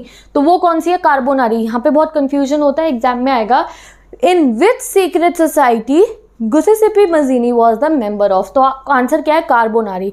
ठीक है, तो ये यानी खुद की 2 सीक्रेट सोसाइटी फॉर्म करी। खुद किसके मेंबर थे? कार्बोनारी के। और फिर जब ये थोड़े बड़े हो गए, आप ये इमेजिन कर लो, इन्होंने 2 सीक्रेट सोसाइटी फॉर्म करी। दोनों का नाम अलग अलग है, आपको याद रखना है। पहली क्या है? यंग इटली एट मार्सिलीज एंड दूसरी क्या है? Young Europe at burn. तो ये दोनों सीक्रेट सोसाइटी कौन कौन सी, नाम यहाँ देख लो, look here. Young Italy at Marseilles and Young Europe at Bern are the 2 secret societies set up by Giuseppe Mazzini। Giuseppe Mazzini को बोला जाता है सबसे बड़ा दुश्मन मोनार्की गवर्नमेंट का एंड कंजर्वेटिव रिजाइम का। जैसे हमारे चैप्टर के 2 मोस्ट इंपॉर्टेंट टॉपिक्स कंप्लीट हो गए हैं, जिसमें हमने सब पढ़ लिया। नेशनलिज्म कैसे स्टार्ट हुआ, नेपोलियन के टाइम पे क्या हुआ, एंड नेपोलियन के मरने के बाद किस टाइप की जो सिचुएशन थी वो पूरे यूरोप में हो गई थी। कंजर्वेटिज्म ऑर्डर फिर से वापस आ गया था, सीक्रेट सोसाइटीज बन रही थी नेशन स्टेट्स बनवाने के लिए। तो अब हम आगे डिटेल में पढ़ेंगे कि फाइनली यार कैसे नेशनलिज्म आया। यानी कि आज के समय पे जो स्टेट्स है, ब्रिटेन है देश है, इटली है देश है, प्रूशिया एक अलग देश है, ऑस्ट्रिया एक अलग देश है, तो ये सब कैसे बने। तो let us study the next topic, the age of revolution. अब इस टॉपिक में हम पढ़ेंगे दैट ये जो रेवोल्यूशनरीज थे फाइनली इन्होंने अपनी डिमांड्स तो थी ये कैसे अचीव करी एंड कैसे धीरे धीरे सारे के सारे नेशन स्टेट्स जो थे वो फॉर्म हुए। टॉपिक 3 स्टार्ट करते हैं, the age of revolution 1830 to 1848। अब इसमें हम लोग स्टडी करेंगे दैट किस तरीके से डिफरेंट जो कंट्रीज थी उन्होंने नेशन स्टेट्स फॉर्म करी अपनी। ठीक है, तो इसमें हम पढ़ेंगे बेसिकली 2 रेवोल्यूशंस के बारे में, एक जुलाई रेवोल्यूशन, एक ग्रीक रेवोल्यूशन। वो मैं आपको आगे पढ़ाऊंगी, बट एक बार यहाँ पे हम थोड़ा सा डिविजन करते हैं। दैट हमने अभी पढ़ा था दैट एक क्लास इमर्ज हुई थी मिडिल क्लास, और मिडिल क्लास ने आइडियाज निकाले थे लिबरलिज्म एंड नेशनलिज्म का। लिबरल मतलब फ्री हो जाना एंड नेशनलिज्म मतलब खुद की नेशन स्टेट बना लेना, अपने अपने देश बना लेना। और इन मिडिल क्लासेस ने क्या करा कि ये जो नेशनलिज्म एंड लिबरलिज्म की फीलिंग्स थी, आइडियाज थे, इन्होंने क्या कहा कि हम ये यूरोप की बाकी स्टेट्स में फैलाएंगे, पूरे यूरोप में फैलाएंगे। तो ये सब जो फीलिंग्स थी, ये सब जो आइडियाज थे थ्रू एजुकेटेड मिडिल क्लास। अब एजुकेटेड मिडिल क्लास में कौन कौन आते हैं? Professors, school teachers, clerks, members of the commercial middle class. इन लोगों ने स्टार्ट करा इन आइडियाज को फैलाना। कौन कौन सी जगहों पे? अब देखो, इटली में, और आप कह सकते हो फ्रांस के अंदर हर जगह पे फिर से मोनार्की रूल लग गया था। तो इसीलिए अब ये और ज़्यादा अच्छे से वर्क करा जब इन मिडिल क्लास ने नेशनलिज्म की, लिबरलिज्म की फीलिंग्स यहाँ तक फिर से पहुँचाई। इटली, जर्मन, आयरलैंड, पोलैंड, यहाँ पे नेशनलिज्म की फीलिंग पहुँचती है। यहाँ के लोगों को भी बिल्कुल अच्छा नहीं हुआ जो ट्रीटी ऑफ वियना के बाद हुआ। पोलैंड रशिया के अंडर में आ गया, हर एक जो कंट्री थी किसी ना किसी के अंडर में रूल कर रही थी। तो each and everyone wanted the liberal revolution, यानी कि हर एक को फ्रीडम चाहिए था। अब वही दो फ्रीडम के बारे में हम पढ़ेंगे, कौन सा? July revolution and Greek revolution. So let us study. 1930 में हम लोग दो कंट्रीज के फ्रीडम के बारे में पढ़ेंगे, एक फ्रांस, एक बेल्जियम। फ्रांस का बहुत इजी, आपको याद होगा कि फ्रांस में जो बर्बन किंग था उसको फिर से भेज दिया था किसने? ट्रीटी ऑफ वियना ने फिर से फ्रांस के अंदर बॉर्बन जो किंग था उसको लगा दिया था, यानी कि उसकी पावर्स को रिस्टोर कर दी थी। फिर से लुइस फिर से बहुत प्रोटेस्ट करो, उसको तो मैं डिटेल में नहीं पढ़ा गया है, बट बहुत प्रोटेस्ट हुआ and again was overthrown by the liberal revolutionaries. तो ये जो लिबरल रेवोल्यूशनरीज थे इन्होंने फिर से जो बर्गन किंग था उसको हटा दिया और क्या इंस्टॉल कर दी? Constitutional monarchy. लुइस फिलिपी को उसका हेड बना दिया गया। आपको कॉन्स्टिट्यूशनल मोनार्की का मतलब पता है, यानी कि राजा तो होगा बट सिर्फ नॉमिनल फॉर्म के लिए होगा, बाकी सब कुछ अकॉर्डिंग टू द कॉन्स्टिट्यूशन चलेगा। जैसे कि आप मान लो हमारे देश के प्रेसिडेंट है, इंडिया के प्रेसिडेंट है, बट वो मोस्टली बस यू कैन से दैट उनके अकॉर्ड चाहिए होता है, उनका सिर्फ साइन चाहिए होता है चीज़ों के ऊपर। जो रियल पावर होती है वो हमारे प्राइम मिनिस्टर के हाथ में होती है। तो एग्जैक्टली कॉन्स्टिट्यूशनल मोनार्की में ऐसा ही होता है। रियल में भी यही होता है, जो राजा है, किंग है, उसे बस नॉमिनल पावर दी जाती है कि बस उसके साइन करने की जरूरत होगी, बाकी काम according to the democratic rule ही होता है। तो फ्रांस में लग जाता है constitutional monarchy and constitutional monarchy का हेड कौन बन जाता है? Louis Philippe. तो यहाँ से आप एक तरीके से कह सकते हो कि लिबरल रेवोल्यूशनरीज की जीत हो जाती है इन द जुलाई रेवोल्यूशन। अब सेकेंड जुलाई रेवोल्यूशन में जो सेकेंड कंट्री थी जिसको फ्रीडम मिला था वो था बेल्जियम।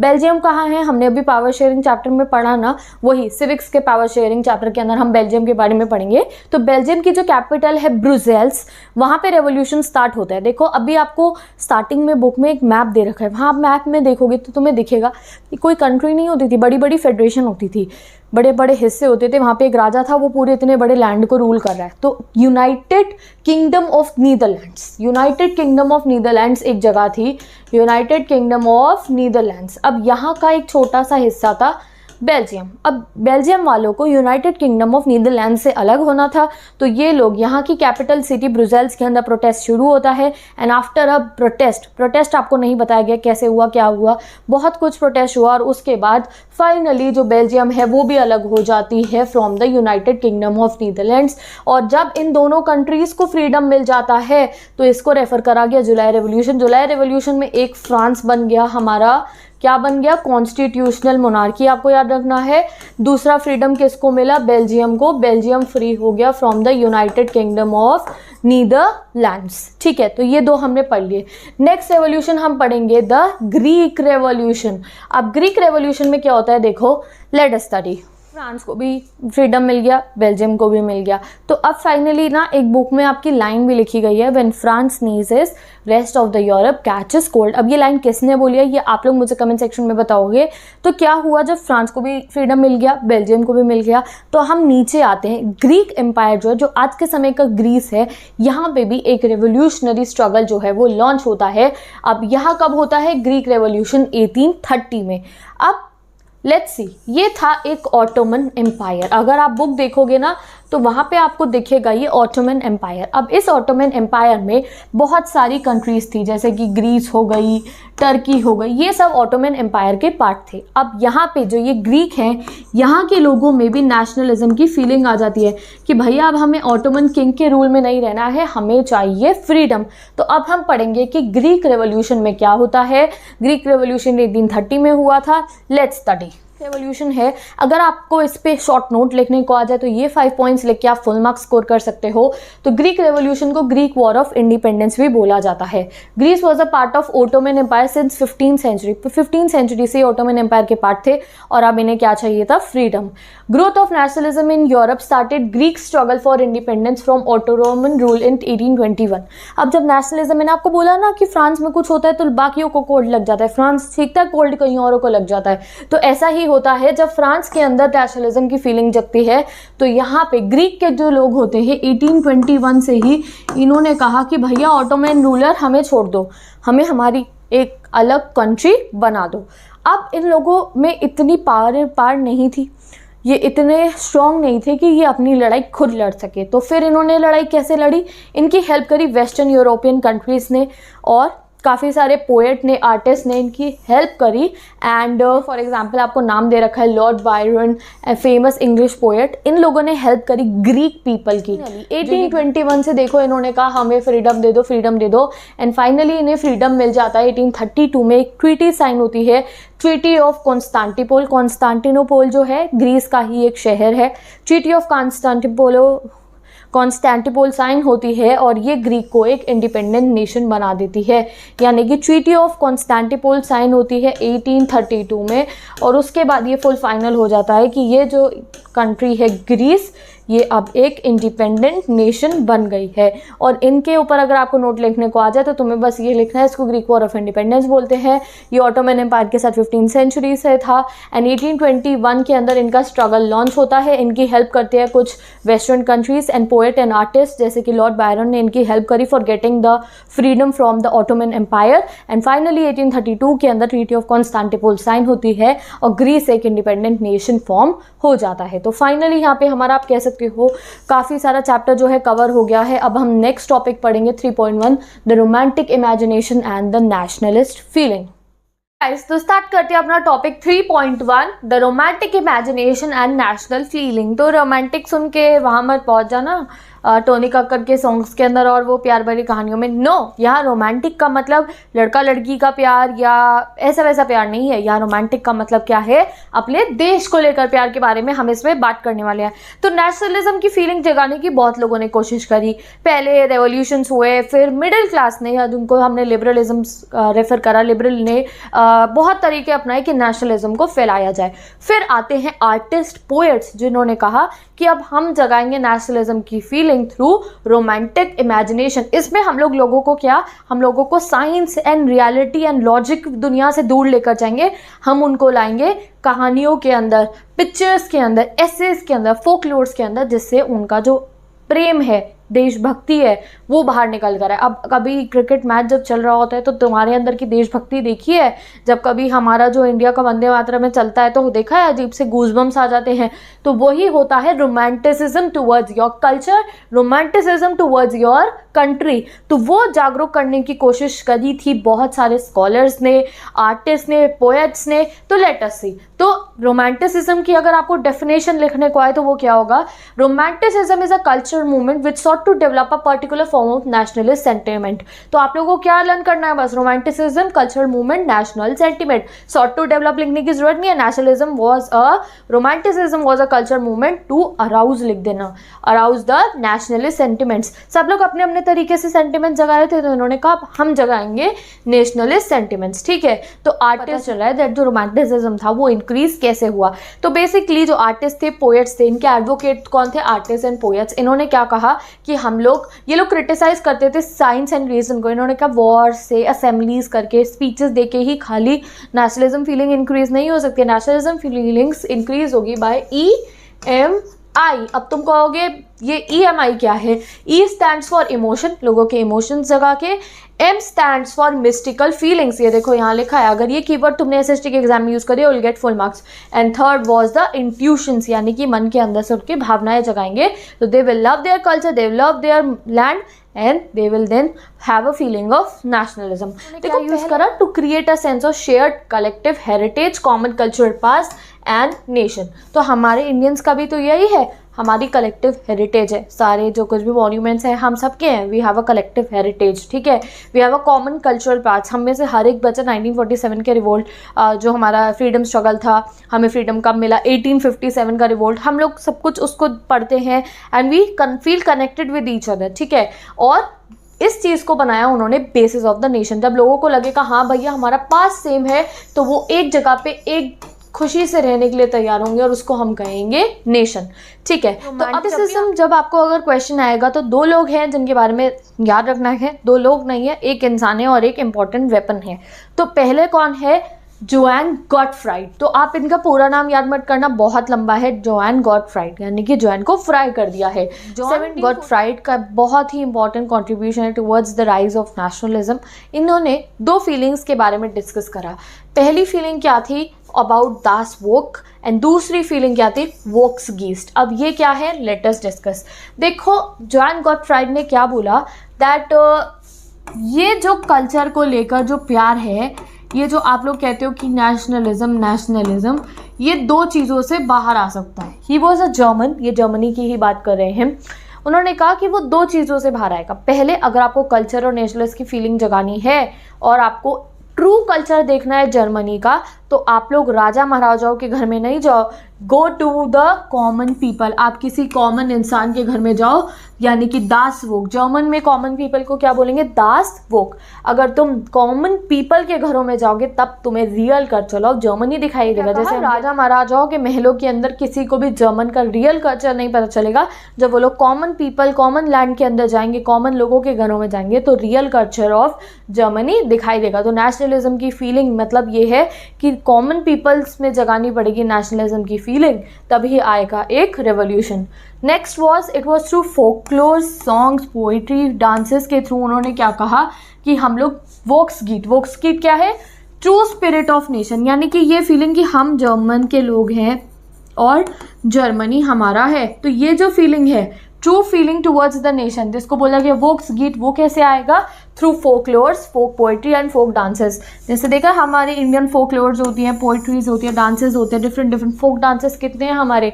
तो यही बोला गया दैट पहले कॉमन पीपल के मन में नेशनलिस्ट फीलिंग जगाओ, एंड वो जगेंगी कैसे, वोक्स गीत यानी कि spirit, true spirit of nation कैसे बनेगा, थ्रू फोकलोर्स, फोक पोइट्रीज, फोक डांसेस, यानी कि रोमांटिक वे के अंदर ये इंक्रीज होगी। अब पहली चीज़ मैंने आपको बता दी है, पहला डिस्कशन हमने कर लिया ऑन जॉन गॉटफ्राइड, जिन्होंने रोमांटिक इमेजिनेशन को प्रमोट करा। अब रोमांटिक इमेजिनेशन में सेकंड चीज़ आती है द यूज़ ऑफ लैंग्वेज, और यहाँ पे हम पोलैंड के केस के बारे में पढ़ने वाले हैं। पोलैंड में वर्नाकुलर लैंग्वेज, अब वर्नाकुलर लैंग्वेज का मतलब समझ लो, 60 स्टूडेंट्स पॉलिटिकल साइंस में आगे, हिस्ट्री में आपको बहुत कम आएगा। वर्नाकुलर लैंग्वेज मतलब होती है लोकल लैंग्वेज। आप अगर गुजरात में रहते हो तो आपकी वर्नाकुलर लोकल लैंग्वेज क्या हुई, गुजराती। ठीक है, हिंदी तो हमारी पूरी लैंग्वेज है, बट जो लोकल एरियाज़ की लैंग्वेज होती है उनको कहते हैं वर्नाकुलर लैंग्वेज। तो पोलैंड के लोग बोलते थे कौन सी भाषा, पोलिश। अब जो पोलैंड था उसको बहुत ज़्यादा डिवाइड कर दिया गया था इन स्मॉल पीसेस, कुछ पर्शिया को मिला, कुछ रशिया को मिला।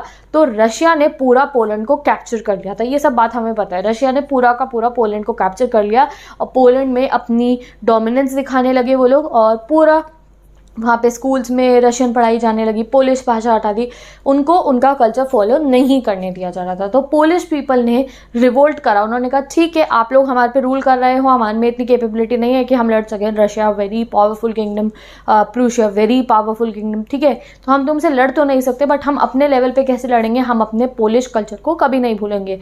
उन लोगों ने पोलिश बोलना नहीं छोड़ा। इनफैक्ट वहाँ के जो क्लर्जी होते थे, जो प्रीस्ट हो गए, पोप्स होते थे, वहाँ के बड़े बड़े जो क्लर्जीज होते थे, वो जब भी अपनी कोई मीटिंग रखते थे उसमें पोलिश भाषा में बोलते थे। वो रशियन या किसी और लैंग्वेज को यूज़ नहीं करते थे, अपनी मातृभाषा जो पोलिश थी उसका यूज़ करते थे।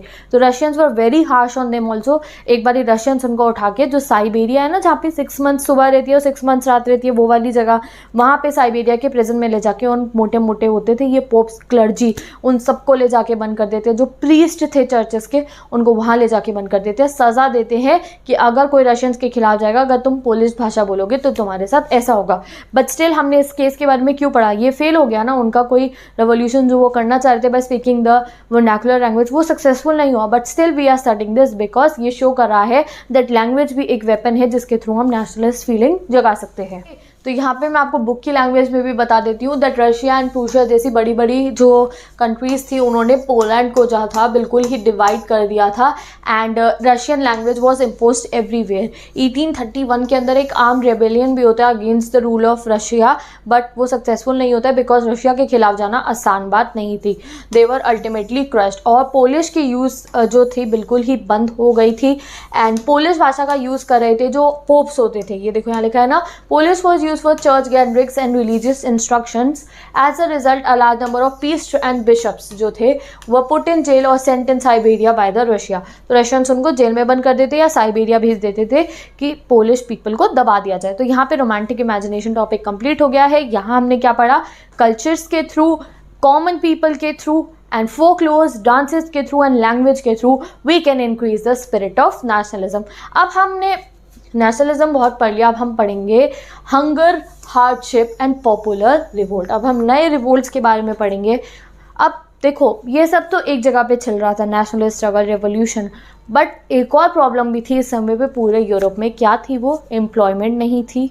और एम्प्लॉयमेंट नहीं होती है तो क्या होता है, लोगों के पास पैसे नहीं होते हैं. रूरल टू अर्बन माइग्रेशन हो रहा था, गांव के लोग गांव छोड़ के शहर जा रहे थे. किस लिए? एम्प्लॉयमेंट के लिए. अब शहरी में जाके सब बस गए तो फार्मिंग कौन करेगा? तो फूड शॉर्टेज हो गई, इसलिए हंगर हो गई. हार्डशिप क्यों हो गई? सब लोग अर्बन एरियाज़ में छोटे छोटे स्लम्स बना के, बस्ती जैसे आजकल होता है, जम जम के रहने लग गए, तो हार्डशिप हो गई. There were very difficulty in living and इस वजह से क्या हुआ, स्टार्ट पॉपुलर रिवोल्ट. और रिवोल्ट करने में सबसे आगे कौन होता है? France. Yes, you are right. तो let's see hunger, hardship and the popular revolt. And the popular revolt start करते हैं. तो ग्रेट इकोनॉमिक हार्डशिप्स सफ़र हो रही थी पूरे के पूरे यूरोप रीजन के अंदर. The ratio of rise of population वो larger than the employment generation. बिल्कुल आज के ज़माने की बात होगी, पॉपुलेशन ज़्यादा, एम्प्लॉयमेंट कम. ठीक है, तो इसलिए रूरल टू अर्बन क्या हो रहा था, माइग्रेशन हो रहा था और वहाँ पे स्लम्स बन रहे थे. अमीर लोग तो अपने बंगलोज में रह रहे थे, बट छोटे छोटे लोग जो रूरल टू अर्बन माइग्रेट कर रहे थे वो बस्तियों में जाके बस रहे थे. सैनिटेशन नहीं, एजुकेशन नहीं मिल रही थी उनको, प्रॉपर फैसिलिटीज़ नहीं थी, ड्रिंकिंग वाटर की हाउसिंग नहीं थी, तो हार्डशिप, रह नहीं पा रहे थे तरीके से. और small producers in towns, specially textile producing industries, were often ousted by the import of cheap machine made goods from England. अब जैसे इंडिया में करा था ना इंग्लैंड वालों ने, अभी हम नेक्स्ट चैप्टर में पढ़ेंगे, ये लोगों ने क्या करा, इंग्लैंड में लगा दी फैक्ट्रीज. फैक्ट्री में बनता था चीप प्रोडक्ट, यानी कि फैक्ट्री में टी शर्ट बन रही है 10 रुपये की, और अगर कोई वीवर अपने हाथों से बना रहे तो वो 25 रुपये की. जब वो मार्केट में बिकने आएगी तो कौन सी वाली खरीदोगे? 10 रुपये वाली ना. तो जो कुछ बचे कुछ स्मॉल इंडस्ट्रीज वाले लोगों के पास काम था, वो 25 रुपये की अपनी टी शर्ट बेच रहे थे. जब फैक्ट्री का प्रोडक्ट आया इंग्लैंड से तो लोगों की वो भी खरीदनी बंद हो गई, तो जितनी एम्प्लॉयमेंट थी वो भी खत्म, तो और ज़्यादा हार्डशिप हो गई. अब हंगर पढ़ लिया और हार्डशिप पढ़ लिया. अब देखते हैं पॉपुलर रिवोल्ट सबसे पहले कहाँ स्टार्ट हुआ. तो जब रेवोल्यूशन होता है तो सबसे पहले आगे आता है फ्रांस. और जब फ्रांस रेवोल्यूशन कर लेते हैं तो जैसे मैंने आपको बताया था मेटरनिच का, when France sneezes the rest of the Europe catches cold. फिर बाकियों को भी लग जाती है कि हम रेवोल्यूशन करेंगे. तो अभी लास्ट हमने कहाँ पे छोड़ा था, जब फ्रांस के अंदर फिर से मोनार्की रूल लग गया था. किसके थ्रू लग गया था? कॉन्स्टिट्यूशनल मोनार्की रूल लग गया था है. और लुइस फिलिपी जो थे, पढ़ा था ना हमने जुलाई रेवोल्यूशन में, लुइस फिलिपी जो थे, लुइस 16 के बाद लुइस फिलिपी जो थे उनको कॉन्स्टिट्यूशनल मोनार्की बना दी जाती है, कि वो भी थे और कॉन्स्टिट्यूशन भी सेट हो गई थी. उस सिचुएशन पे हम थे. अब आ गई hunger and hardship in France. बहुत ज़्यादा आप कह सकते हो फूड शॉर्टेजेस हो गए, एम्प्लॉयमेंट नहीं है, और लोग गुस्से में निकल के बाहर बैरिकेड्स लगा के, जनता पूरी की पूरी जैसे बैसिले प्रिजन को तोड़ने के लिए जाती है ना, जैसे बैसिले प्रिजन जेल को तोड़ने जाती है, लुइस 16 को मारती है, वैसे ही ये लोग आज फिर से सड़कों पे उतर आते हैं कि अब हम लुइस फिलिपी के पास जाएंगे कि तुम कर क्या रहे हो, इतनी महंगाई बढ़ रही है और हम आज फिर से रेवोल्यूशन करेंगे. तो सारे के सारे लोग उतर पड़ते हैं सड़कों के ऊपर, और वो सुनकर लुइस फिलिपी बहुत डर जाते हैं, बिकॉज उन्हें पता होता है कि अगर फ्रांस की जनता अगर सड़कों पे उतर गई है तो रेवोल्यूशन होगा, जैसे उन्होंने बैसिले प्रिजन तोड़ दिया था. तो इसलिए लुइस फिलिपी भाग जाते हैं. कहाँ भागते हैं किसी को नहीं पता. अब क्या हुआ फ्रांस का हाल, भैया राजा भाग गया, अब क्या करा जाए, कौन संभालेगा देश को. तो आती है national assembly, and national assembly France को एक रिपब्लिक घोषित कर देती है. तो हुर्रे, एक देश का बनना पढ़ लिया हमने, हम लोगों ने पढ़ लिया. फ्रांस नेशन स्टेट बन गया. फ्रांस को क्या बना दिया गया, एक नेशन स्टेट. फ्रांस को रिपब्लिक घोषित कर दिया गया. और देखो रिपब्लिक मतलब क्या होता है, रिपब्लिक मतलब होता है कि ये आप क्या करेंगे, इलेक्शन करेंगे, ये लोग जो सिटीजन्स है वो वोट देंगे और जाके अपना एक रिप्रेजेंटेटिव चूज करेंगे, वो सरकार चलाएगा, कोई राजा नहीं. जैसे तुमने अभी मोदी जी को वोट दिया और वो सरकार चला रहे हैं. तो फ्रांस बन गया था अब एक रिपब्लिक. ठीक है, लुइस फिलिपी भाग गया. किसने डिक्लेयर करा था, नेशनल असेंबली ने. 1 मार्क क्वेश्चन. ठीक है, अब नेशनल असेंबली ने रिपब्लिक बनाने के बाद और क्या क्या काम करे फ्रांस के अंदर, तो इन्होंने राइट टू वोट दे दिया. मैंने कहा ना, अब वोट करेंगे तभी तो एक रिप्रेजेंटेटिव चुनेंगे। तो राइट टू वोट सबको मिल गया? नो, वुमेन को राइट टू वोट बहुत समय बाद मिला। Males above age of 21 was granted the right to vote.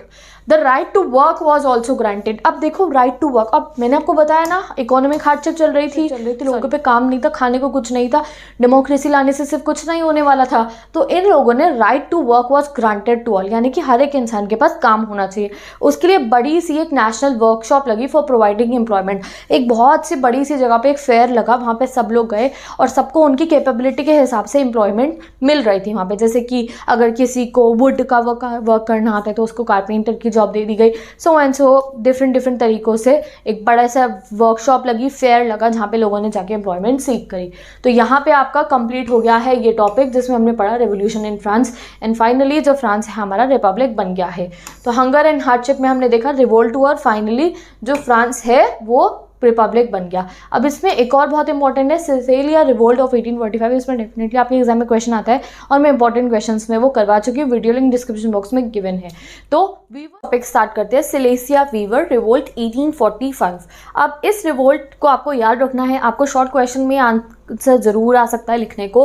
हुआ क्या था देखो, 1845 के अंदर एक रीजन था सिलेसिया, वहाँ पे क्या चलता था, कॉन्ट्रैक्टर्स होते थे, बिग कॉन्ट्रैक्टर्स होते थे जो वीवर्स को जो थर्ड कैटेगरी में आते थे, वीवर्स को देते थे पैसा रॉ मटेरियल का, ठीक है, और पेमेंट करते थे उनको उनकी मेहनत की और उनसे फिनिश प्रोडक्ट बनवाते थे। यानी कि एक शर्ट है तो शर्ट के लिए कॉटन मील दे दी जाती थी और शर्ट बनाने के लिए जो उनकी मेहनत होती थी, मजदूरी, वो दी जाती थी और फाइनल प्रोडक्ट शर्ट रेडी करके जो वीवर्स है कॉन्ट्रैक्टर को देती थे।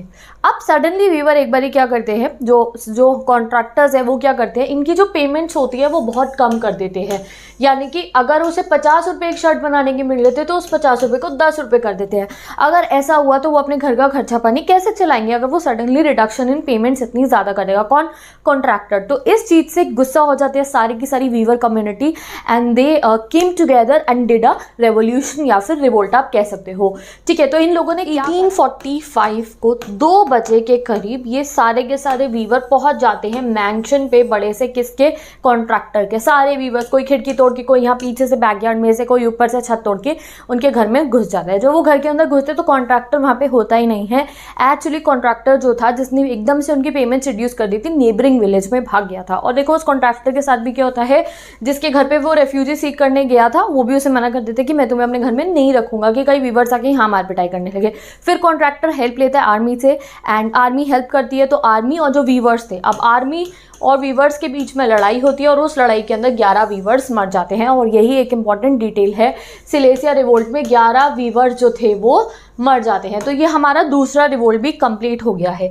अब यहाँ पे हमने 2 रिवोल्ट्स पढ़ लिए। पहला हमने पढ़ा था पेरिस में जो फ्रांस रेवोल्यूशन था, जिसमें लुइस फिलिपी को हटा दिया गया, वो भाग गया मीन से, और फ्रांस बन गया रिपब्लिक। फिर पढ़ लिया हमने सिलेसिया रिवोल्ट। अब सिलेसिया वीवर्स का रिवोल्ट पढ़ लिया। ये टॉपिक कौन सा चल रहा है आपका? Topic number 3, age of revolution. तो इसमें हम रिवोल्ट्स ही पढ़ेंगे। और रिवोल्ट्स क्या होती है? बगावत करके जो जनता है अपनी बात मनवाती है। तो अब हम अपनी थर्ड रिवोल्ट के बारे में पढ़ेंगे, the revolution of the liberals. अब लिबरल्स जब भी वर्ड है तो समझ जाना यहाँ पे बात हो रही है मिडिल क्लास की।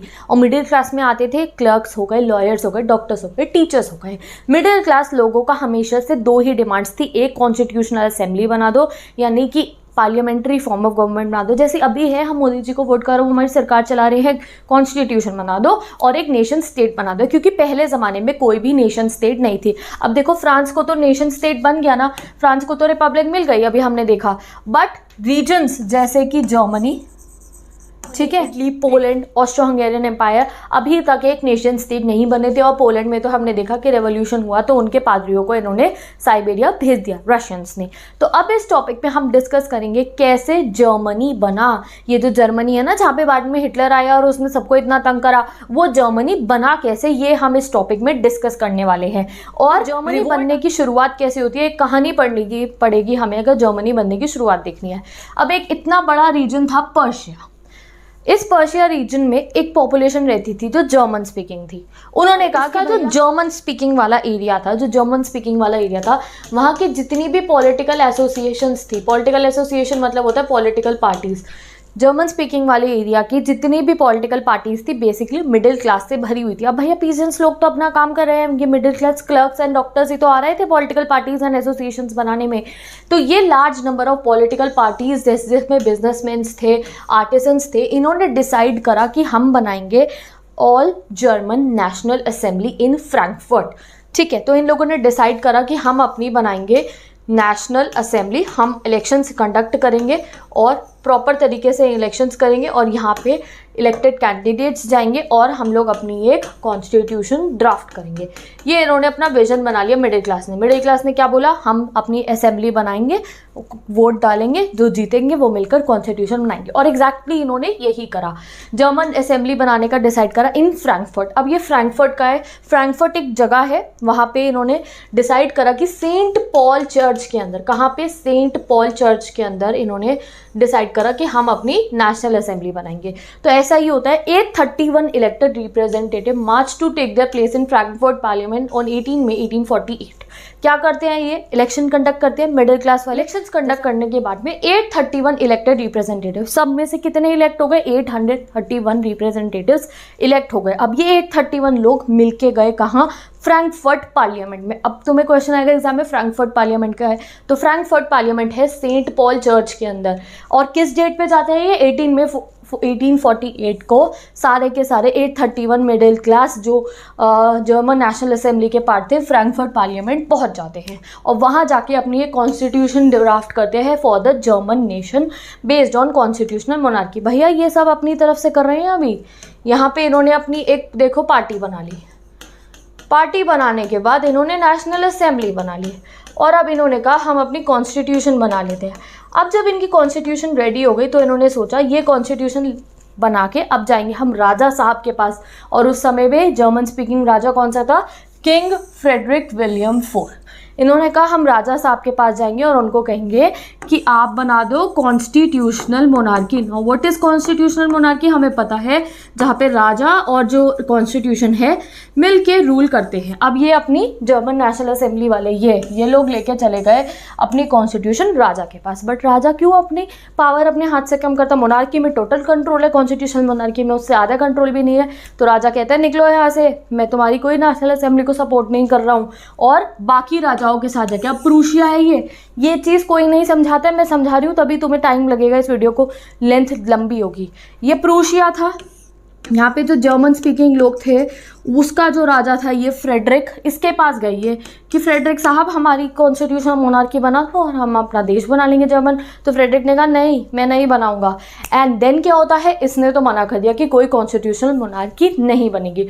ऊपर से क्या होता है, सेकेंडली ये जो मिडिल क्लास वाले थे ना, जब इन्होंने अपनी गवर्नमेंट बनाई तो उस समय पे इन लोगों ने पीजेंट्स को बिल्कुल ही दखल अंदाज कर दिया। यानी कि पीजेंट्स जो इनको सपोर्ट कर रहे थे, जिन्होंने इनको वोट दिया, इन्होंने पीजेंट्स पे ही ध्यान देना छोड़ दिया, उनको वो सप्रेस करना शुरू कर दिया। जैसे कि कोई कॉन्ट्रैक्टर है मिडिल क्लास में आता है, कोई बिजनेसमैन है मिडिल क्लास में आ रहा है, पीजेंट्स को वेजेस देनी कम कर दी, उनको सपोर्ट करना बंद कर दिया। तो पीजेंट्स ने भी अपना सपोर्ट वापस ले लिया और ये नेशनल असेंबली गिर जाती है, यानी कि नेशनल असेंबली वॉज डिसॉल्व। और राजा ने तो मना कर ही दिया था कॉन्स्टिट्यूशनल मोनार्की लाने को।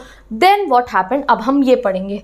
और एक और चीज़ हुई थी इसके अंदर, दैट ये जो रिवोल्ट था, लिबरल रिवोल्ट था, ये तो देखो सक्सेसफुल नहीं हुआ, बट इस लिबरल रिवोल्ट के अंदर हमें वुमेन्स के पार्टिसिपेशन के बारे में चला। जितनी भी एफर्ट्स वुमेन ने करी, बट तब भी कभी भी जो वुमेन्स थी उनको राइट टू वोट नहीं मिल रहा था। यहाँ जो फ्रैंकफर्ट पार्लियामेंट में 831 डेलीगेट्स गए थे, वहाँ पे आपको एक सीन दिखा रखा है कि जो वुमेन्स थी वो बिल्कुल ही बाहर एज अ विजिटर्स खड़े हुए, उन्हें राइट टू वोट मिलता ही नहीं था। वुमेन किसी को वोट नहीं दे सकती है, बट स्टिल वुमेन्स जो थी डिफरेंट तरीकों से पार्टिसिपेट कर रही थी स्ट्रगल के अंदर। न्यूज़पेपर्स बना रही थी, पॉलिटिकल एसोसिएशंस का पार्ट कर रही थी, पब्लिक मीटिंग्स में जा रही थी एंड अपनी तरफ से योगदान दे रही थी women in the liberal movement. What were the results of the liberal movement. अब हम ये बहुत ही इंपॉर्टेंट आपका पॉइंट है। अब जर्मनी की तो जो हमारी नेशनल असेंबली थी उसके तो ख्वाबों पे गिर गया पानी। जो कुछ भी उन्होंने सोचा था कि अपनी कॉन्स्टिट्यूशनल मोनार्की बनाएंगे, तो फ्रेडरिक साहब ने मना कर दिया, कुछ नहीं होगा। तो क्या होता है, अब तक ना देखो ये जो राजा लोग थे, कौन राजा लोग, यानी कि कंजर्वेटिव्स इनको समझ में आ गया था कि हम ऐसे दबदबा करके रूल करेंगे तो बार बार रिवोल्ट्स होते रहेंगे। अभी मिडिल क्लास वाले आए, कल को फिर लोअर स्ट्राटा वाले, ये लोअर क्लास वाले आ जाएंगे कि रिवोल्ट करने, फिर मिडिल क्लास वाले आ जाएंगे। तो हमें लाना पड़ेगा चेंज। जो अपर लेवल था ना मोनार्की, वो समझ गया कि पॉलिटिकल स्ट्रक्चर में चेंजेस लाने की ज़रूरत है। Though liberal movement were crush by the powerful conservative force, however some changes were occurred. तो उन्होंने कुछ चेंजेस करे, उनको तो दबा दिया बट थोड़े बहुत चेंजेस करे। तो क्या चेंजेस उन्होंने करे? Let us studies.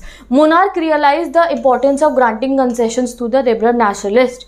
उनको समझ में आ गया कि भैया अगर सोसाइटी को चुपचाप रखना है कि फिर से बगावत ना हो, फिर से बगावत ना हो, तो थोड़े चेंजेस लाने पड़ेंगे। तो सबसे पहले उन्होंने सर्फडम हटा दिया और बाउंडेड लेबर हटा दिया। सर्फडम क्या होता है कि पीजेंट्स को फ्री में काम करना पड़ता है अपर सेक्शन के लिए, और बाउंडेड लेबर बंधुआ मजदूरी, ज़बरदस्ती लेबर्स को रख के काम करवाना। ये दो सिस्टम फ्रांस में हट गए थे जब नेपोलियन बोनापार्ट आया था, और यहाँ पे कब हटे? अब जाके 1848 के करीब यहाँ पे ये हटे। ठीक है, were abolish both in Habsburg dominance and in Russia. हर जगह से हट जाता है ये सर्फडम एंड बॉन्डेड लेबर। और एक और जो बहुत इंपॉर्टेंट चीज़ होती है, ऑटो हंगेरियन एम्पायर, जो मैंने आपको बताया, Hungarians were granted the autonomy in 1867। तो this is a very important question. 1867 के अंदर हंगेरिया 1867 के अंदर हंगेरिया को उसकी ऑटोनॉमी मिल जाती है। तो अब हमने स्टार्टिंग में मैंने आपको कितना बताया था? Germany, Italy, Poland, auto Hungarian. Hungarian को मिल गई ऑटोनॉमी, फ्रांस को भी मिल चुकी है, पोलैंड को तो नहीं मिलने की, उनके पादरियों को पहुंचा दिया इन्होंने साइबेरिया। पोलैंड का हम नहीं डिस्कस करेंगे। अब हम डिस्कस करेंगे कि भैया अब आगे जर्मनी के साथ क्या होता है। नेशनल असेंबली तो दबा दी इन्होंने, तो फिर यूनिफिकेशन ऑफ जर्मनी हुआ तो हुआ कैसे? दिस इज व्हाट करते हैं यूनिफिकेशन ऑफ जर्मनी। डायरेक्ट इसका आपके एग्जाम में क्वेश्चन आएंगे, ये 6 पॉइंट्स आप लिख दोगे तो you will get full marks. तो यूनिफिकेशन ऑफ जर्मनी में अभी इसका हाफ पार्ट हम पढ़ चुके थे। किस में हमने पढ़ा कि ऑल जर्मन नेशनल असेंबली बनी और वो मोनार्की के पास गई, राजा फ्रेडरिक के पास गई कि हमें अपनी तरफ से कॉन्स्टिट्यूशनल मोनार्की बनाने दो, बट राजा बाकी मोनार्क्स के साथ मिलकर उन्हें हरा देता है और कॉन्स्टिट्यूशनल मोनार्की नहीं बनती। तो क्या अब ये जो मिडिल क्लास थे, कौन थे मेनली इसके अंदर? ऑल जर्मन नेशनल असेंबली के अंदर मिडिल क्लास थे। क्या ये चुप बैठे? नहीं, मिडिल क्लास ने सपोर्ट लिया जाकर जंकर्स ऑफ पर्शिया का। अब एक बार रिपीट कर लेते। 1848 के अंदर मिडिल क्लास ने क्या करा था? ऑल जर्मन नेशनल असेंबली बनाई और वो गए मोनार्क के पास कॉन्स्टिट्यूशनल मोनार्की बनाने के लिए। मोनार्की ने मना कर दिया with the combined forces of monarchy and military. Monarchy military मिलकर इन्हें हरा देती है। तो ये लोग क्या करते हैं? They seek the support by the land owners. जो बड़े बड़े लैंड ओनर्स थे पर्शिया के, जिनको जंकर्स बोला जाता था, जंकर्स के पास जाते हैं मिडिल क्लास वाले। मिडिल क्लास वाला गया जंकर के पास कि जंकर मेरी हेल्प करो, हम लोगों को रेवोल्यूशन को आगे बढ़ा के लेके जाना है, हमें ये मोनार्की के हाथों से अपने देश को छुड़वाने और एक नेशन स्टेट बनानी है। और इस जंकर्स का, यानी कि ये जो जंकर्स थे मेनली कहाँ के थे? देखो पर्शिया के थे। तो अब ये रेवोल्यूशन, ये जो मिडिल क्लास की तरफ से रेवोल्यूशन हो रहा था, उसका कंट्रोल ले लेते हैं Persian people for the national unification. और यहाँ उस समय पे पर्शिया का चीफ मिनिस्टर कौन थे? Otto von Bismarck. बहुत ही इंपॉर्टेंट लाइन है ये, इसको याद रखना है, 1 मार्कर्स में आएगी। अब जर्मनी को यूनिफाई करने के लिए, जर्मनी को एक नेशन स्टेट बनाने के लिए सारा का सारा जो आप कह सकते हो रिस्पॉन्सिबिलिटी थी, वो किसके ऊपर थी? पर्शिया के जो चीफ मिनिस्टर थे ऑटो वन बिस्मार्क के ऊपर थी। He was the architect of the leading role in the process of nation building. तो नेशन बिल्डिंग का जो ये प्रोसेस था, उसमें मेन सबसे आगे चीफ मिनिस्टर, सेनापति कौन थे इसके? Otto von Bismarck. अब बहुत समय तक फाइट चलती है, यू कैन से दैट यहाँ पे 7 ईयर्स रिवोल्ट होती है, 7 साल तक लड़ाई चलती है पर्शिया की। किसके साथ में? ऑस्ट्रिया के साथ में, डेनमार्क के साथ में एंड फ्रांस के साथ में। लड़ाई क्यों चलती है? जर्मनी को जर्मन बनाने के लिए, यानी कि प्रूशिया में ये जो ये रीजन था प्रूशिया, इसको जर्मन बनाने के लिए, जर्मनी बनाने के लिए ये लड़ाई चली with Austria, Denmark and France. लड़ाई कब तक चली? 7 ईयर्स तक ये रिवोल्ट चली। 1 मार्क क्वेश्चन है, ये आपको आएगा।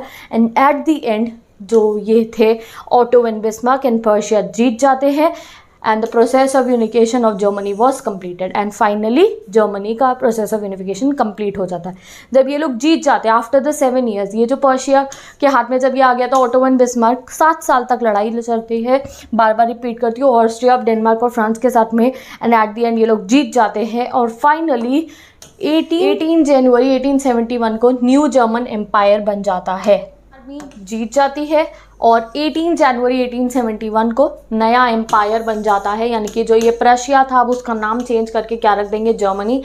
एंड यहाँ के लीडर बनाया जाता है, एम्परर बनाया जाता है काइसेरियम विलियम वन को। Kaiser William one, one mark question important है, who was declared as the German emperor on 18 January 1871, Kaiser William one. और कहाँ पे करा गया था इनको, the hall of mirror, the palace of Versailles.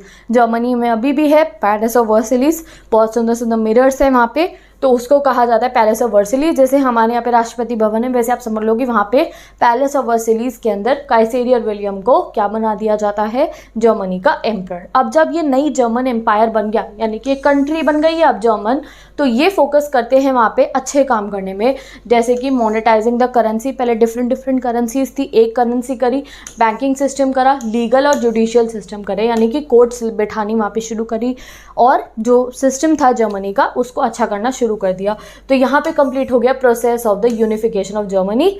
And अब हम पढ़ेंगे नेक्स्ट अपनी country, unification of Italy. Italy के यूनिफिकेशन ऑफ इटली। तो 19th सेंचुरी तक इटली नाम की कोई जगह ही नहीं थी, ये एक जगह थी, जैसे आप यहाँ देख सकते हो ये जगह थी, और ये 7 स्टेट्स में डिवाइडेड थी। This portion was divided in the 7 states, और यहाँ पे एक बहुत छोटी सी पॉपुलेशन थी जो इटालियन बोलती थी, एंड दे वांटेड कि इटली बन जाए। तो 7 स्टेट्स में से सिर्फ एक ही हिस्सा था, 7 में से सिर्फ एक ही हिस्सा था जो इटालियन लैंग्वेज बोलता था। बाकी एरियाज डिफरेंट किंग्स के थ्रू रूल होते थे, जैसे कि आप देख सकते हो नॉर्थ में थे ऑस्ट्रेलियन हैब्सबर्ग एम्पायर, साउथ में थे बर्बन किंग्स, बीच में था पोप का रूल, और यहाँ पे लाना था हमें रेवोल्यूशन, और रेवोल्यूशन के थ्रू यहाँ पे बनाना था इटली। तो let's study the process of unification of Italy. अब इटली के यूनिफिकेशन प्रोसेस में कौन सा एरिया था जहाँ पे इटालियन लैंग्वेज बोली जाती थी, सार्दिनी पीडमोंट, याद रख लो, सार्दिनी पीडमोंट एरिया था जहाँ पे इटालियन लैंग्वेज बोली जाती थी। और सार्दिनी पीडमोंट के किंग कौन थे, किंग विक्टर इमैनुअल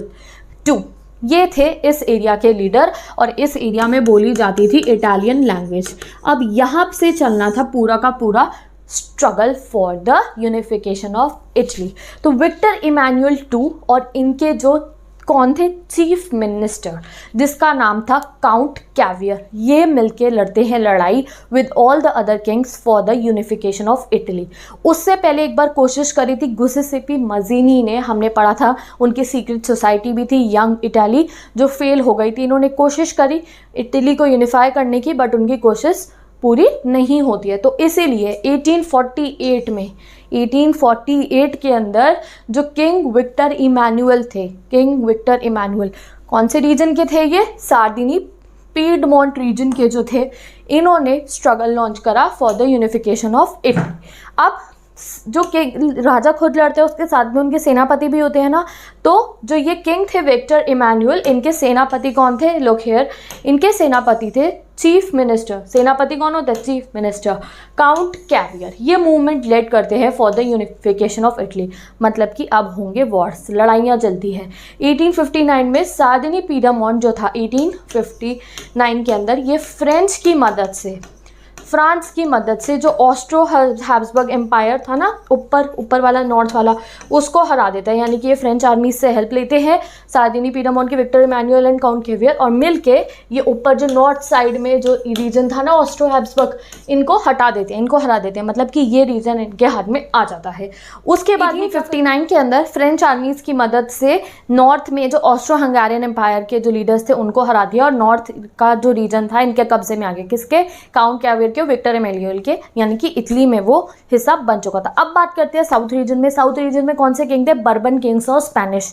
ठीक है, तो अब साउथ में जब इनको लड़ाई लड़नी थी तो इनकी हेल्प करने के लिए आते हैं गुसेसिपी गार्बिदली। अब ये गुसेसिपी गार्बिदली कौन है, गुसेसिपी मजीनी तो हमने पढ़ा था। तो एक बहुत बड़े पीजेंट्स होते हैं, अब फार्मर्स की पॉपुलेशन बहुत ज़्यादा होती है, और एक लोकल लीडर थे पीजेंट्स के, यानी कि फार्मर के लीडर्स थे गुसेसिपी गार्बिदली। यानी कि अगर गुसेसिपी गार्बिदली ने फार्मर्स को बोला इसे मार दो तो वो मार देंगे।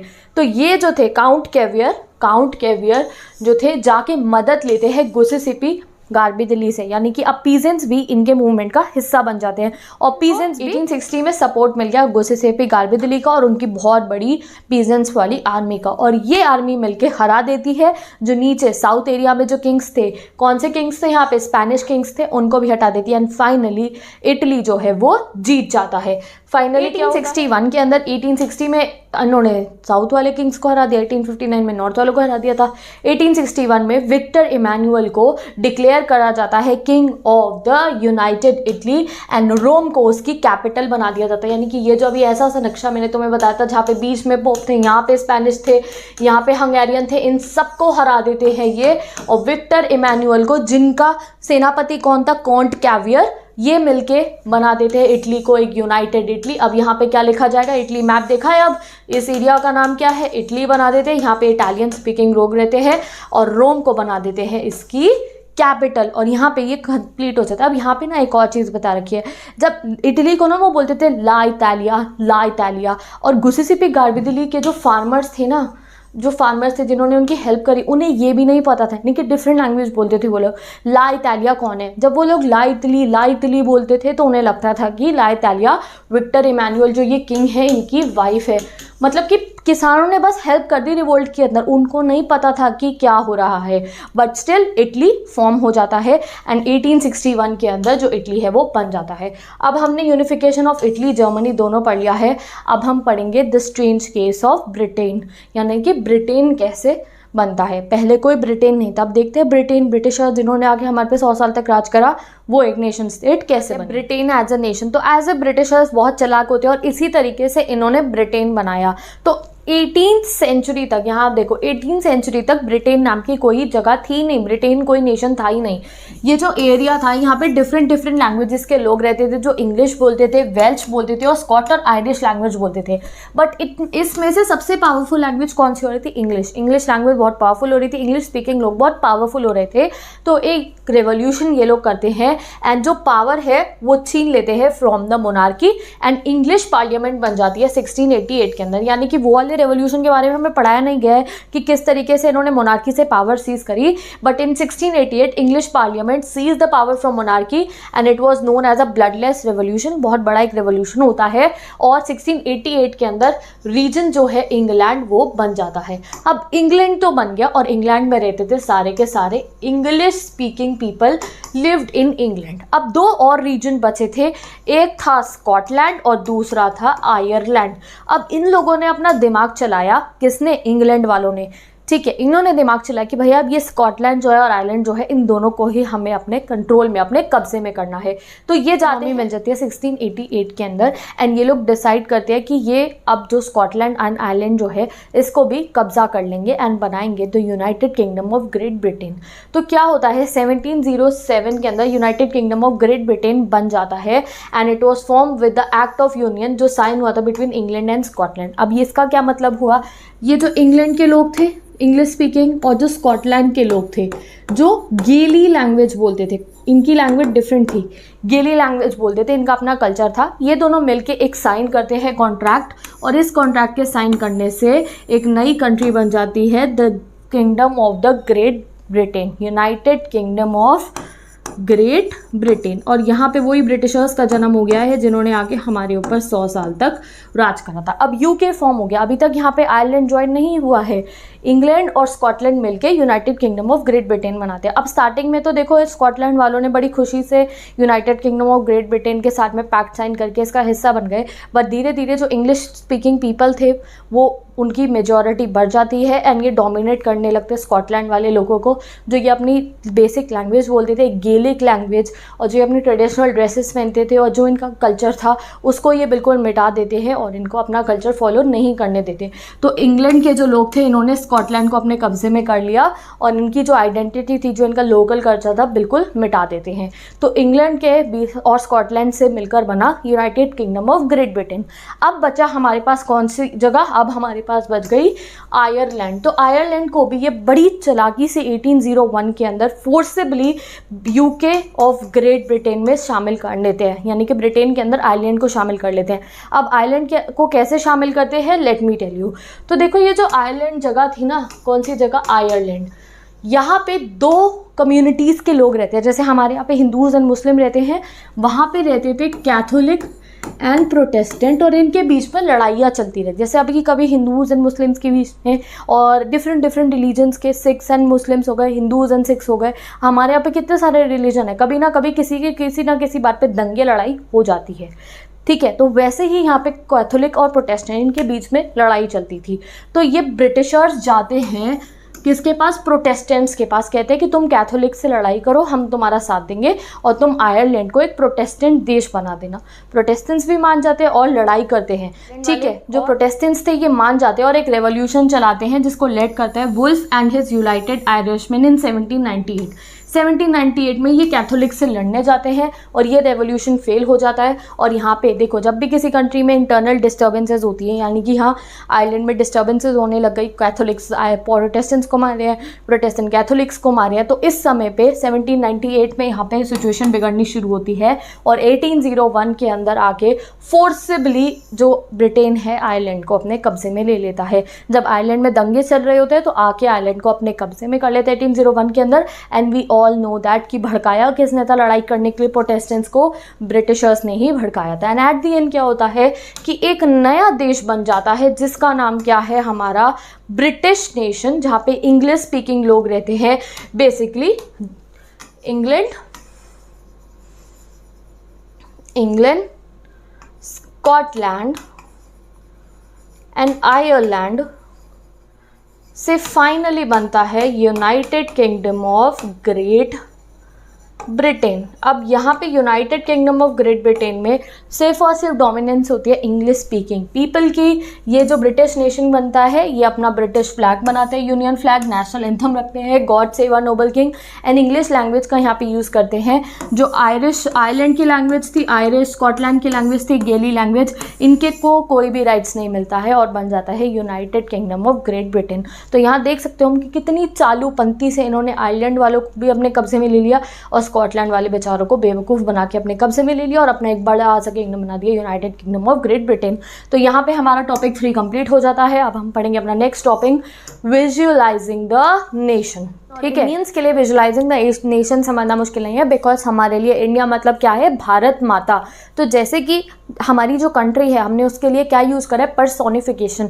इंग्लिश में हमने पर्सोनिफिकेशन पोएटिक डिवाइस पढ़ा है, मतलब कि किसी नॉन लिविंग थिंग को जब हम ह्यूमन की जो कैरेक्टरिस्टिक्स होते हैं वो देते हैं तो हम उसको क्या कहते हैं, पर्सोनिफिकेशन। जैसे कि हमारा जो ये कंट्री है हम इसको क्या कहते हैं, भारत माता। हमने फीमेल फिगर की तरह उसको रिप्रेजेंट करते हैं। जैसे कि फ्रांस वालों ने क्या बोला था, ला पात्री, फ्रांस वाले अपने कंट्री को क्या बोलते थे, फादरलैंड। हम क्या बोलते हैं, मदरलैंड। तो वैसे ही आर्टिस्ट जो लोग थे, जो बड़े बड़े आर्टिस्ट लोग थे, इन्होंने क्या कहा कि अब और ज़्यादा नेशनलिज्म की फीलिंग अगर जगानी है और जो ये यूनाइटेड रखना है सारे के सारे देशों को, तो हम फीमेल एलिगोरी बोला गया इसको, फीमेल एलिगोरी, यानी कि जब किसी भी कंट्री को पर्सोनिफाई करा गया कि अगर ये फ्रांस है, ये फादरलैंड है फ्रांस पीपल का, इंडिया है, भारत माता है ये हमारी।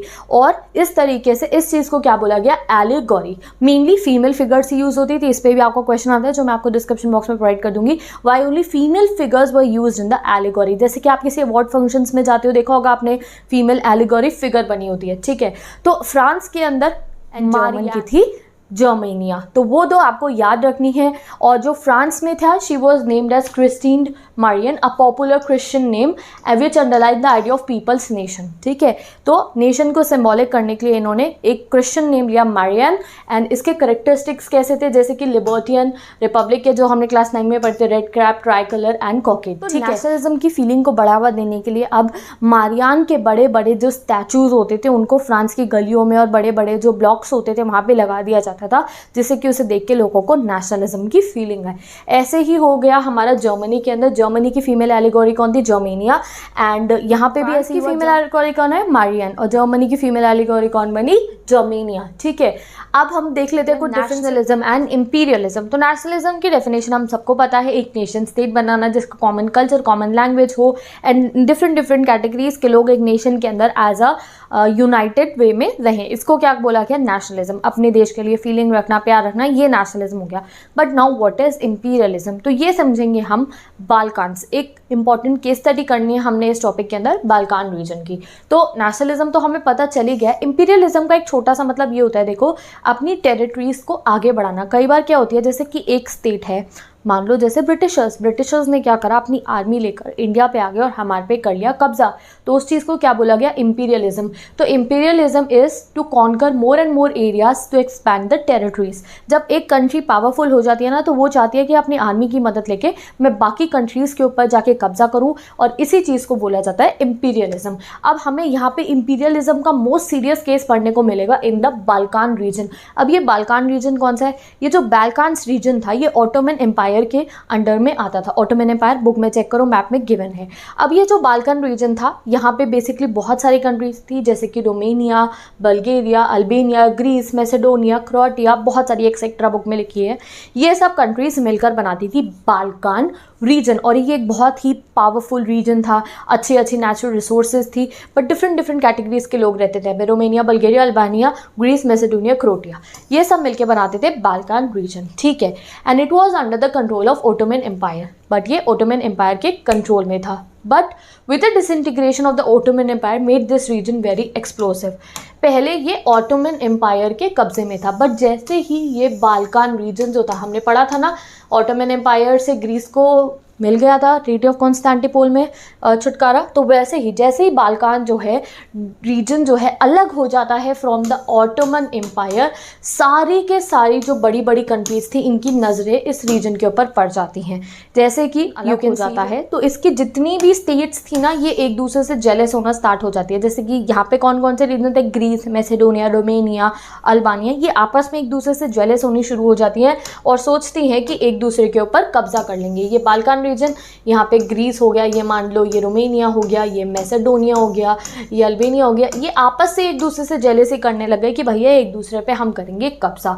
तो इंटरनली भी इनकी प्रॉब्लम चल रही थी। सेकेंडली, ये एक बहुत ही पावरफुल रीजन था बाल्कान, तो इस रीजन के ऊपर कंट्रोल करने के लिए रशिया भी अपनी नज़रें जमा के बैठा था, जर्मनी भी जो अभी अभी बना था, इंग्लैंड भी अपनी नज़रें जमा के बैठा था, और ऑस्ट्रो हंगरी एम्पायर जो था उसकी नज़रें भी इस बाल्कान रीजन के ऊपर थी। हर एक को जाके बाल्कन रीजन को कॉन्कर करना था। जैसे कि ब्रिटिशर्स या इंडिया को आके इन्होंने कॉन्कर करा ना इंपीरियलिज्म के थ्रू, वैसे ये चाह रहे थे जाके किसी तरीके से बाल्कन रीजन के ऊपर भी कब्जा कर ले। और सिर्फ ब्रिटिशर्स नहीं चाह रहे थे, रशिया वाले भी, जर्मनी वाले भी और ऑस्ट्रो हंगरी एम्पायर वाले भी चाह रहे थे कि बाल्कन के ऊपर कब्जा कर ले। And this was the first and the foremost region of the first world war.